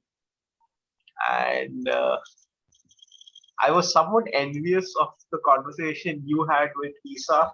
And I was wondering, like, what's the dynamics there when you could sense this presence of Isa, and I could see how the reactions were happening. And I was like, how do you get there? And I was like trying to understand those dynamics. And that was very interesting. So I was distracted because, like, I was distracted in my role in trying to be a better listener, and losing sight of the fact that I was going to be a facilitator. I was also a little anxious that I might be, like, if somebody's coming for the first time, they might be looking at my body language a lot. And I'm quite expressive, and I do various things which might not be very related. So I think I need to be more cognizant and sit more still, because if I am the facilitator, they might be looking at me at times for cues of how I speak. So I'm a little worried about that. And yeah, I think that's about it. Okay, can you say something about what you did well? I've just also realised, Sayantan, that I've kind of, yeah, probably asking you to speak first. Yeah, okay. Is there anything else you want to add? Yeah, about what you did well, probably. I'm sorry, I got a bit distracted myself then. Do carry on. Is it about reflecting on what you did well? Right. What I think I did well was I think I kept to the time very accurately, and I think that was really helped by very, very cooperative participants who I do not see in any real empathy circle, because usually people always exceed their time and they're always having points to finish. But here everybody was like so empathetic. It was like feeling very artificial at some point. So they were like terminating on time. They were like, yeah, I have nothing else to say, and thank you so much. It's usually not the experience that I've heard outside. And I've also had a little anxiety about forgetting. So I asked about the numbering sequence today, because in some of the links that I went on while crawling, there were lots of concerns from prior sessions. I think they were numbered EP something, EP1, EP2, and these were in 40s, 50s. And they were from different sessions or different cohorts, I think. And I don't think I could get everything. I was trying to look through some of the older recordings. Okay. Okay, Sayantan, I'm going to pause you there because I was really just wanting to focus on your facilitation of this circle that you've just done, to feedback on there. Who would like to offer some feedback to Sayantan? Anybody? Sure, I'll go. So let's see what I have here. I like the pacing. There's something to be said, like sometimes when I'm facilitating, people make small little, technical mistakes and things like that. And I always ask myself, if I intervene, is that going to like interrupt things more than, is the solution worse than the problem? And so I always try to err a little bit on, let it go. If it's small, I kind of let it go. And then if it keeps on coming up, then I might say something. But I really so there's something in the pacing and keeping the flow going that's very important. And I really liked what you did there. And the other thing that I was saying, this goes for both you and Turiya, and I'm sorry if I'm not quite sure about the I in your name, Turiya. Okay. And that was when I was a first year teacher, I dealt with severely emotionally disturbed kids, actually for my whole career. But one of the things of advice that the consulting psychiatrist said is that, when a kid comes in and they're kind of crying and things like that, it's the time to kind of listen and ask and, to process. When a kid has a chair and is about to hit another kid over the head with it, not time to process. It's time to set limits. And that is what he talked about, is the art of teaching, knowing what to do when. And in the art of facilitating, it's balancing the needs of people feeling heard with everybody feeling heard. So you kind of, work the time limit a little bit. Like I noticed, again, and I'll say for Turiya, when at the beginning, I think Anne and Issa were both muted. So they, and that happened very short. I don't know if you kind of paused your timer or not, doesn't make a difference. It was fine. They got to be heard, and that's the thing. But that would be something where I might pause the timer a little bit if there's some technical difficulties, just to kind of let people, sort it out and then, go on. That's what we're, kind of doing. And it's always a little bit different. But again, Sayantan, really, really good. And I like that sense of moving it. And that goes for you, Turiya. Hopefully my feedback will be shorter next time, so everybody have a chance. Thank you. That's it. Okay, so Yantan, I really liked your and was impressed by your competence at doing it and how you covered so much of what you need to be aware of and you communicated it. And of course, the first time when you actually do this, you are juggling all these things and it does distract you. I know in my facilitation that happens. And of course it's natural. So don't be off put by that. I think you're learning, and as you become more experienced, you'll know that happens. And so it becomes easier to manage that.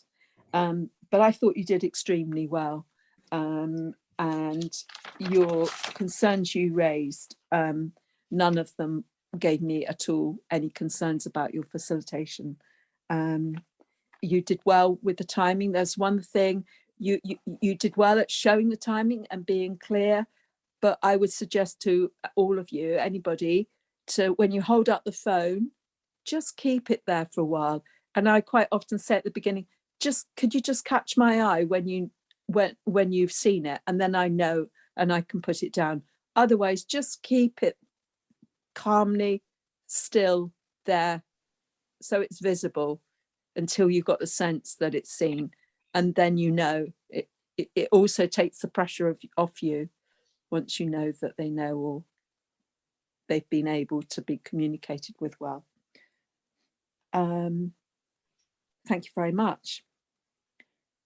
Issa, do you want to add anything, or Turia? I don't have anything to add. I accept that I felt safe. Yeah. Okay. Issa? Yes. So I really enjoyed both facilitators.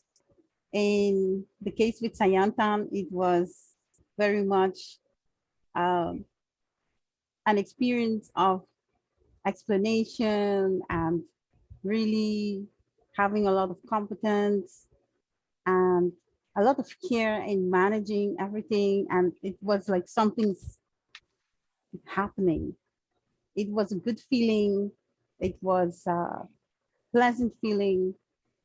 And it felt like this is something that's happening. Like you really felt like, yeah, like, okay, this is, like point A, B, C, D, very structured, very nice. And with Turia, I felt it was something flowy. I felt it was something where there was time to pause and somehow letting there be a connection with what's happening and how are we feeling about it.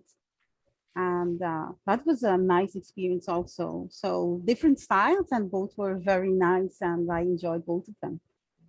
Thank you. Okay, so Turia, would you like to speak about yours facilitation, what you did well, how it was for you? Anything you might want to do differently?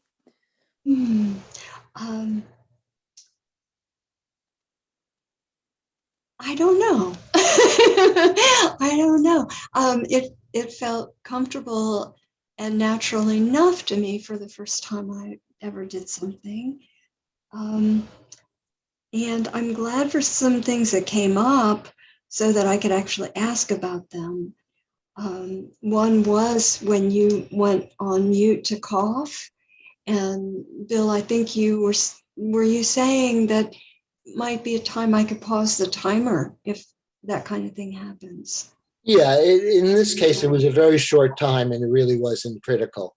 But technical things do occur and you just want to, so that was just part of a calculation that I make to pause a little bit while people sort things out and then they get their full turn.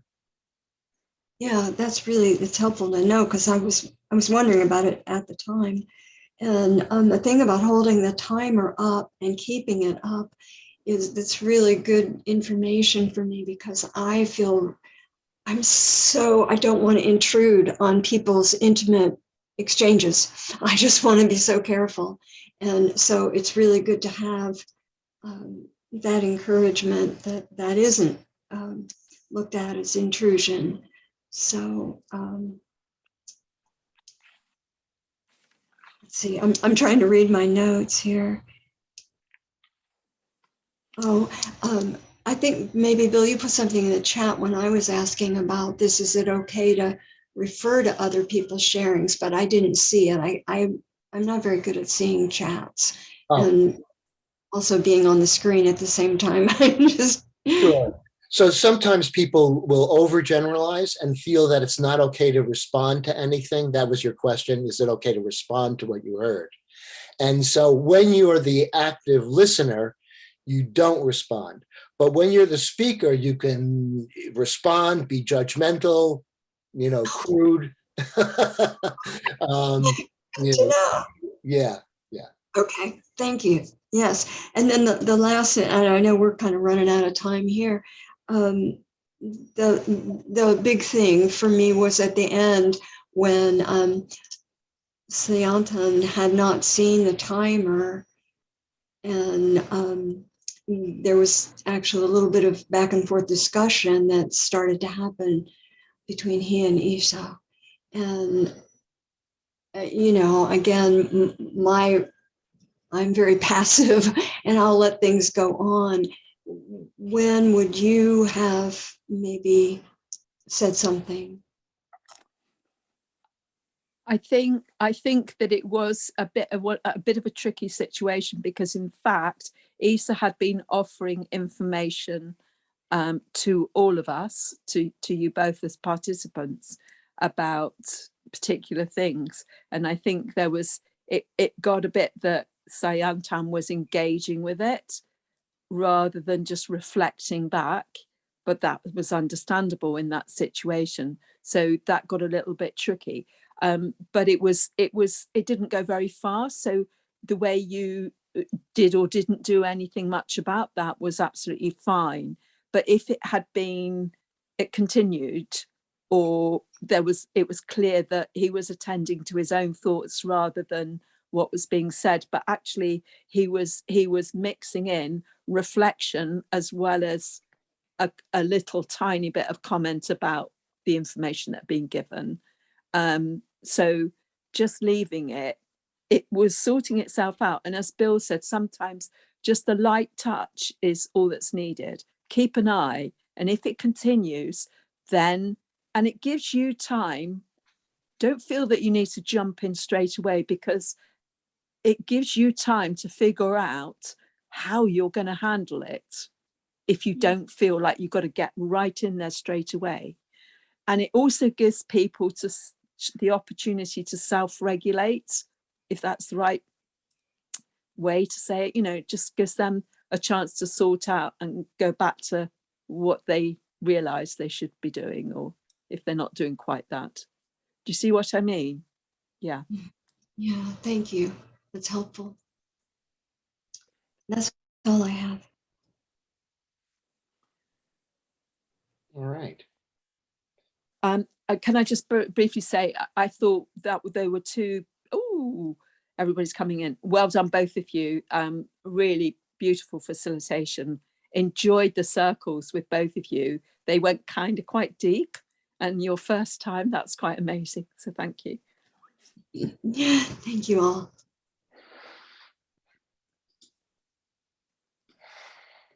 Okay. All right. So we're all coming back in, and as soon as Dwayne is here, he will do the full group debrief. Here we go.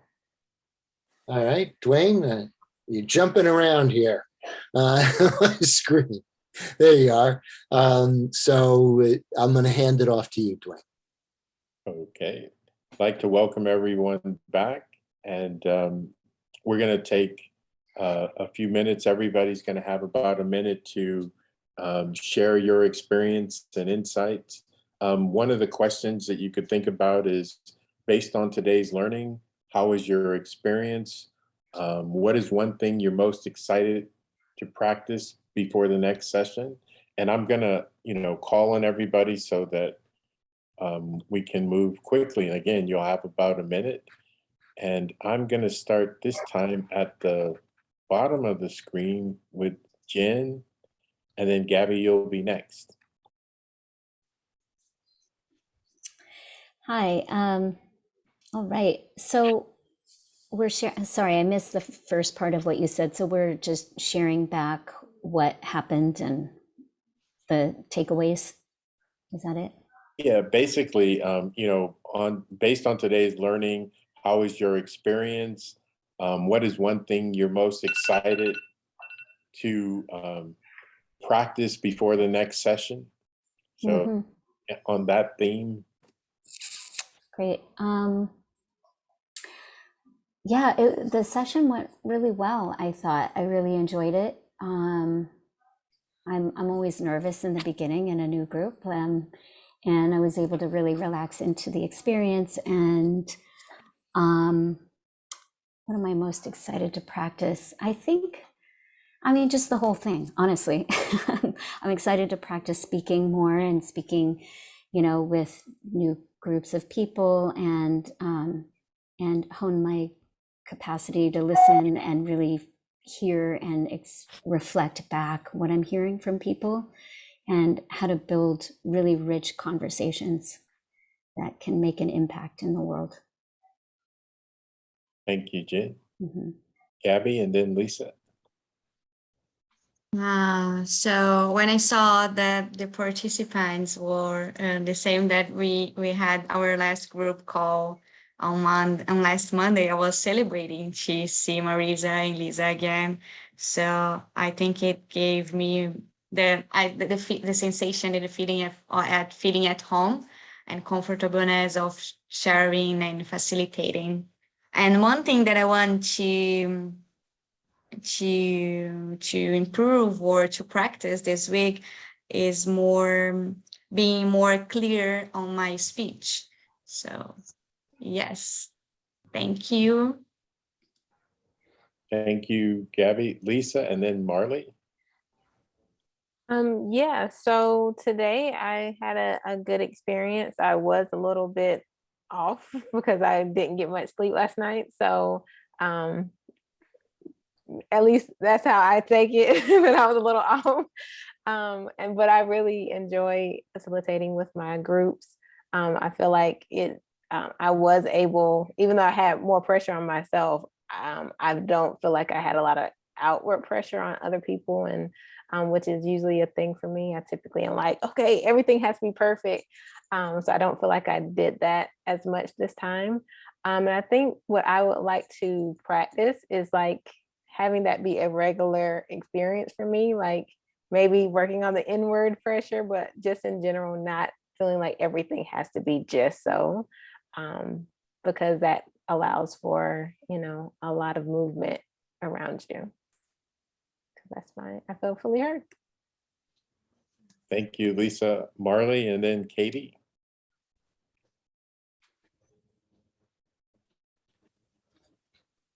Yeah, I really appreciated this session. It was great to practice, and I was able to ask a lot of questions because we had a smaller group, and so I really appreciated that time and just being able to hear from two of our trainers, and then also, the other person in my group who brings so much wisdom. So just feeling gratitude. Thank you. Thank you, Marley. Katie, and then Mike.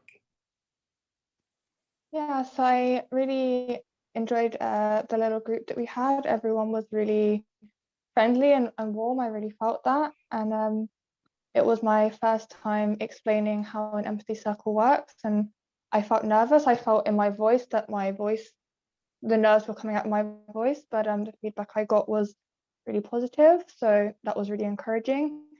And I think I'm looking forward to practice maybe having the confidence to step in if the speaker is talking for a long time and I feel like either I can't hold everything they're saying, or if I get the sense that the active listener maybe is getting overwhelmed. Thank you, Katie. Mike?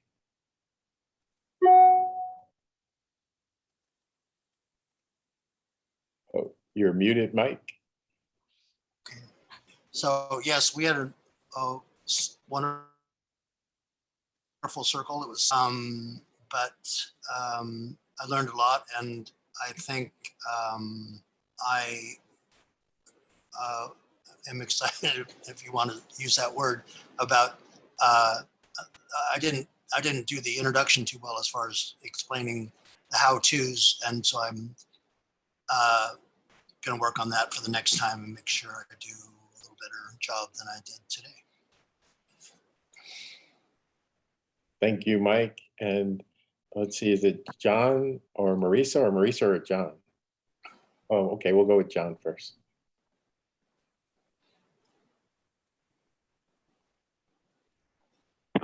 So we had a great meeting. I really liked that we're getting into practicing and doing it. It shows how approachable this format is, that we could do it kind of right away. And it forced me to describe the empathy circle in my own words, which I hadn't done out loud, and also articulating the rules.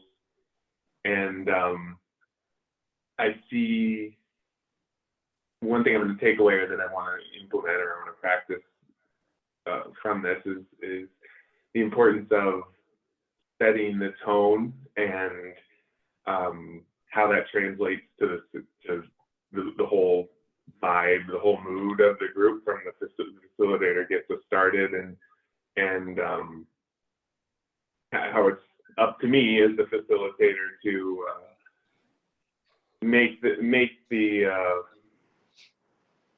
prep the earth, I guess, or like set the tone for success.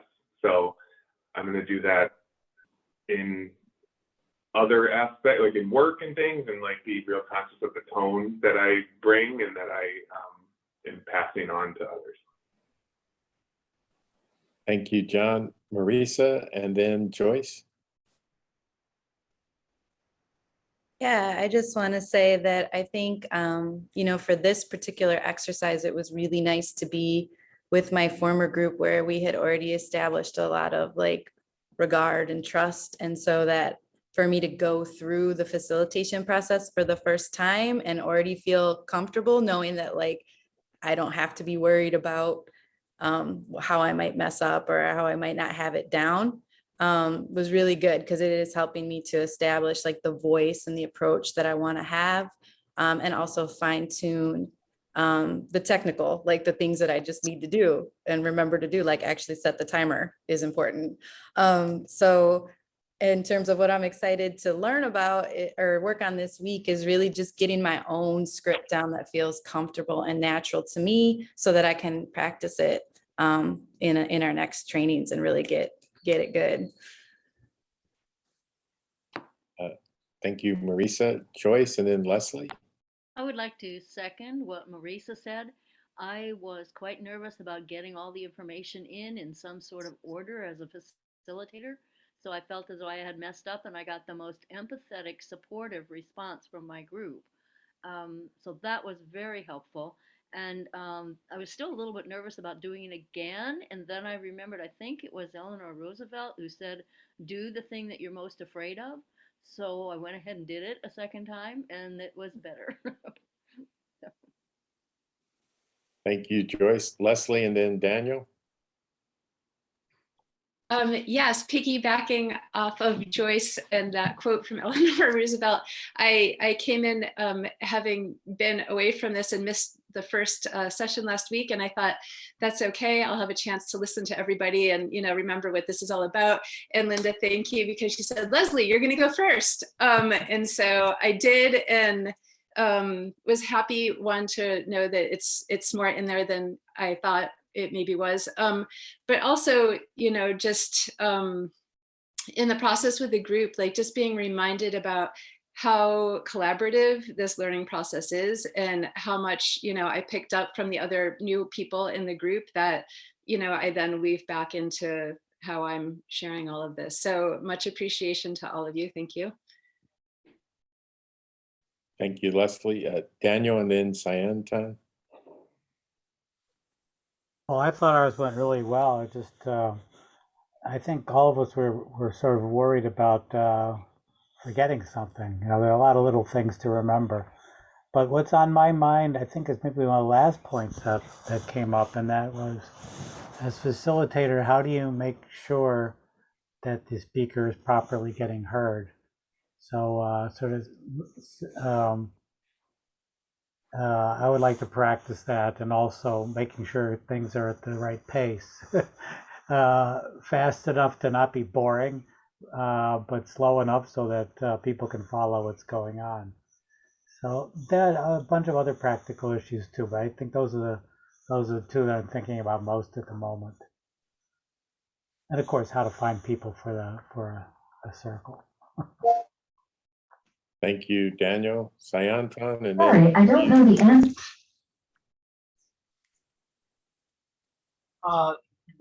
The part of this cohort in me felt that I needed to speak more slowly and to focus on my breathing and pauses as part of embodying this feeling of inclusion. And I really like how Turia introduced this aspect to the discussion with the pauses that felt like I was spiritually connected. Like it was also there in the presence that Isa brought, and Anne was there who acknowledged it. So I want to be able to work on my voice in this aspect. It's a work in progress, but next week I might be slightly better. And the other thing that I think was very important was the discussion we had on crisis participants, and if people had situations that they perceived as somewhat therapeutic. And so the discussion there around having at least 3 references, one of which could be a suicide hotline, another could be something called Samaritans, and the third, which was very effective as recommended by somebody there, was the 12 steps anonymous processes, was something that was a key takeaway for me to have as being a facilitator. And with that, I'll take a deep breath to embody this and pass it on to whoever is speaking next. Thank you. thank you, Sayantan, and Turia. I don't know if I have too many words. I'm just full of being touched. And, you know, for me, there's part of me that's still just like in this wonderment, like, really, I can just enter a whole group of strangers, and yet we're not strangers. And yet I can trust the humanity that that the life is arising from. Really? Really? So that's sort of where I am. And as that settles, my hope is to continue to develop presence for just the way I express and the way I can be with others, both in the holding of the individuals, but also the group and myself and the whole of it. So I think that's as much as I need to say. But I was really happy that things came up in our sessions that surfaced questions for me. That was really helpful too. So I'm glad to have a safe risk and learn that I can be safe because of the compassion of people. So thank you. Thank you, Turia. Bill, we have like 15 minutes left. Do we have time for the trainers? Yeah, I think so. Yeah. Oh, okay. Sure. Larry, would you like to go first? Yes, thank you. Yeah, I love these empathy circles. And, I just like to express a tremendous gratitude to the creators of this thing that created this simple structure that offers, what I see as an equal opportunity for every equal participant to experience equal empathy. I'd like to give a shout out to the participants in our group today, Mike and Marley and Altanya, and to my buddy call participants this week. I'd like to give a shout out and a great thank you and gratitude to Ria and to Gabby. Thank you all. Lou, would you like to go next? Sure. Yeah, our breakout was wonderful. So much interesting discussion about the practice of empathy circle facilitation, and just a lot of skill demonstrated by everyone in the breakout. I will say one of the topics that came up was about how to get people to participate in an empathy circle, because we've asked people to, try to hold circles during the week if they can. And so I just wanted to offer 3 ideas. One is to say, I'm taking a class and I have an assignment and I need help. Would you do this process with me? A second would be to say, so I'm learning this new process and I'd like to do an experiment. I think it might be interesting to use this process in this group, whether that's work or home or whatever. Would you be interested in participating in an experiment with me to see how this would work in this group? And the third is to think about different groups that you're part of and the kinds of pain that they have about whatever. And to say, I'm learning a new process and I know we have a problem with this, and I'm wondering if maybe this might help, or it might be interesting to experiment with that. So those are 3 ways that I can recommend for how to get people to participate in a circle. Thank you, Lou. Anne, would you like to go next? I was just, again, it was just a beautiful way to spend an evening. It was just a pleasure to do this and to experience two people new to an empathy circle just doing brilliantly, and the depth of the sharing and the exchange and the collaboration. Doing this together is so precious and valuable. And this is taking it into the world. So I'm really quite over the moon, and also just having demonstrated to me the feedback already being integrated, and I'm very appreciative to that person. That's just amazing. Thank you. Thank you, Anne. Bill, would you like to go next? Sure. I have a hard time watching the news, and you guys are my antidote. You're keeping me afloat here. And so we are trying to change the world. It's going to take all of us, and each individual person who steps up and says, yeah, I want to participate, I'm deeply grateful for. That's it. Thank you. Isa, would you like to go next?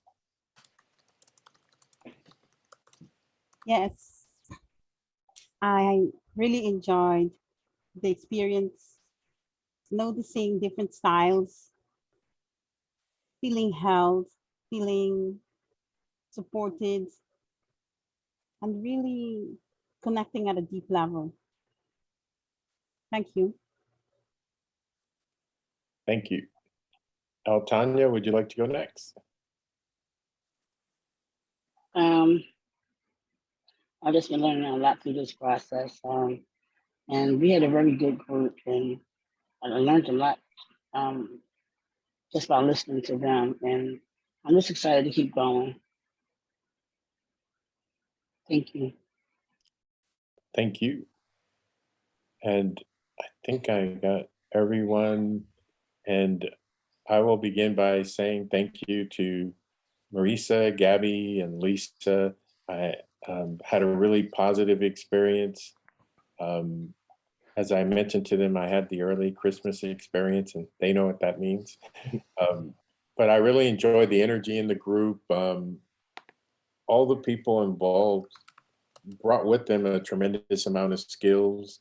And I know that they're all going already good facilitators and are going to be great facilitators in this group as they continue to learn how this process goes moving forward. And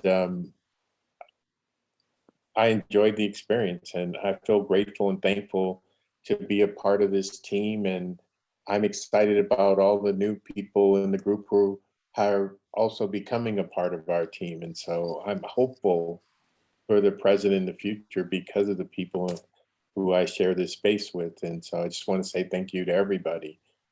I feel honored to be able to help in this process. And now I'll turn it over to you, Tanya. Thank you, Dwayne.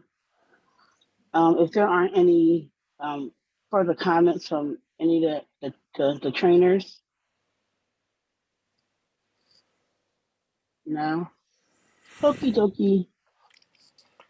Okay, so wait, did someone put something in the chat? I couldn't see.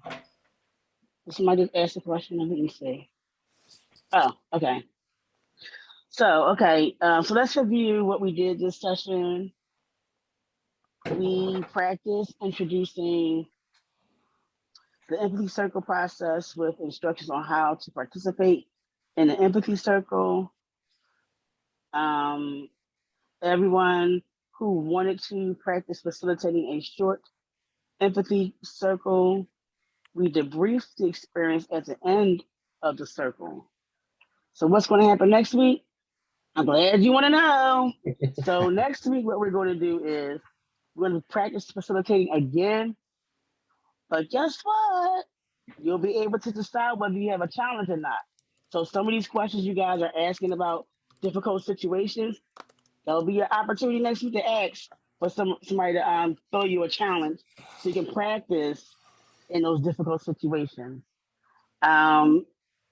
This course is designed to let you go at your own pace.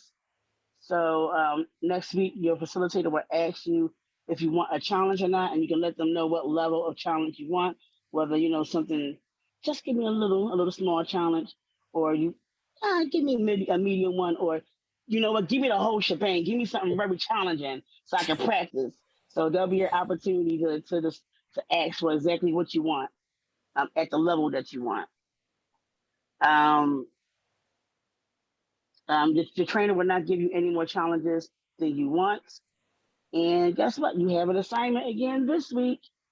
So we'll email you out the assignment, a reminder to fill out the session feedback survey, which I think we have to fix the link, and then they'll go out in an email to everybody. Try to hold the empathy circle if you can, and connect with your buddies. My earbuds are dying on me. Can you guys still hear me? Yeah. Okay. So you'll be linked up with a new buddy this week. It may be a facilitator, it may be a fellow participant.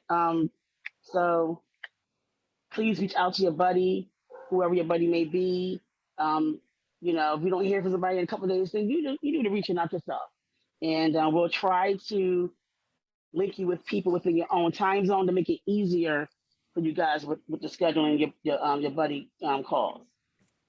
So please post one feeling that you have now as a result of being here today.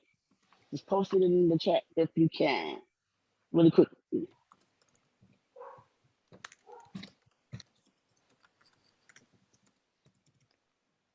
Curious, connected,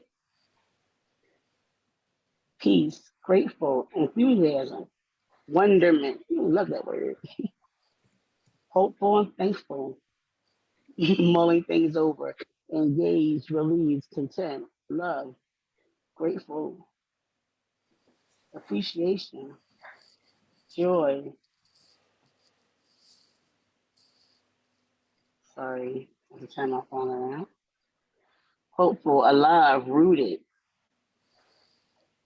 happy.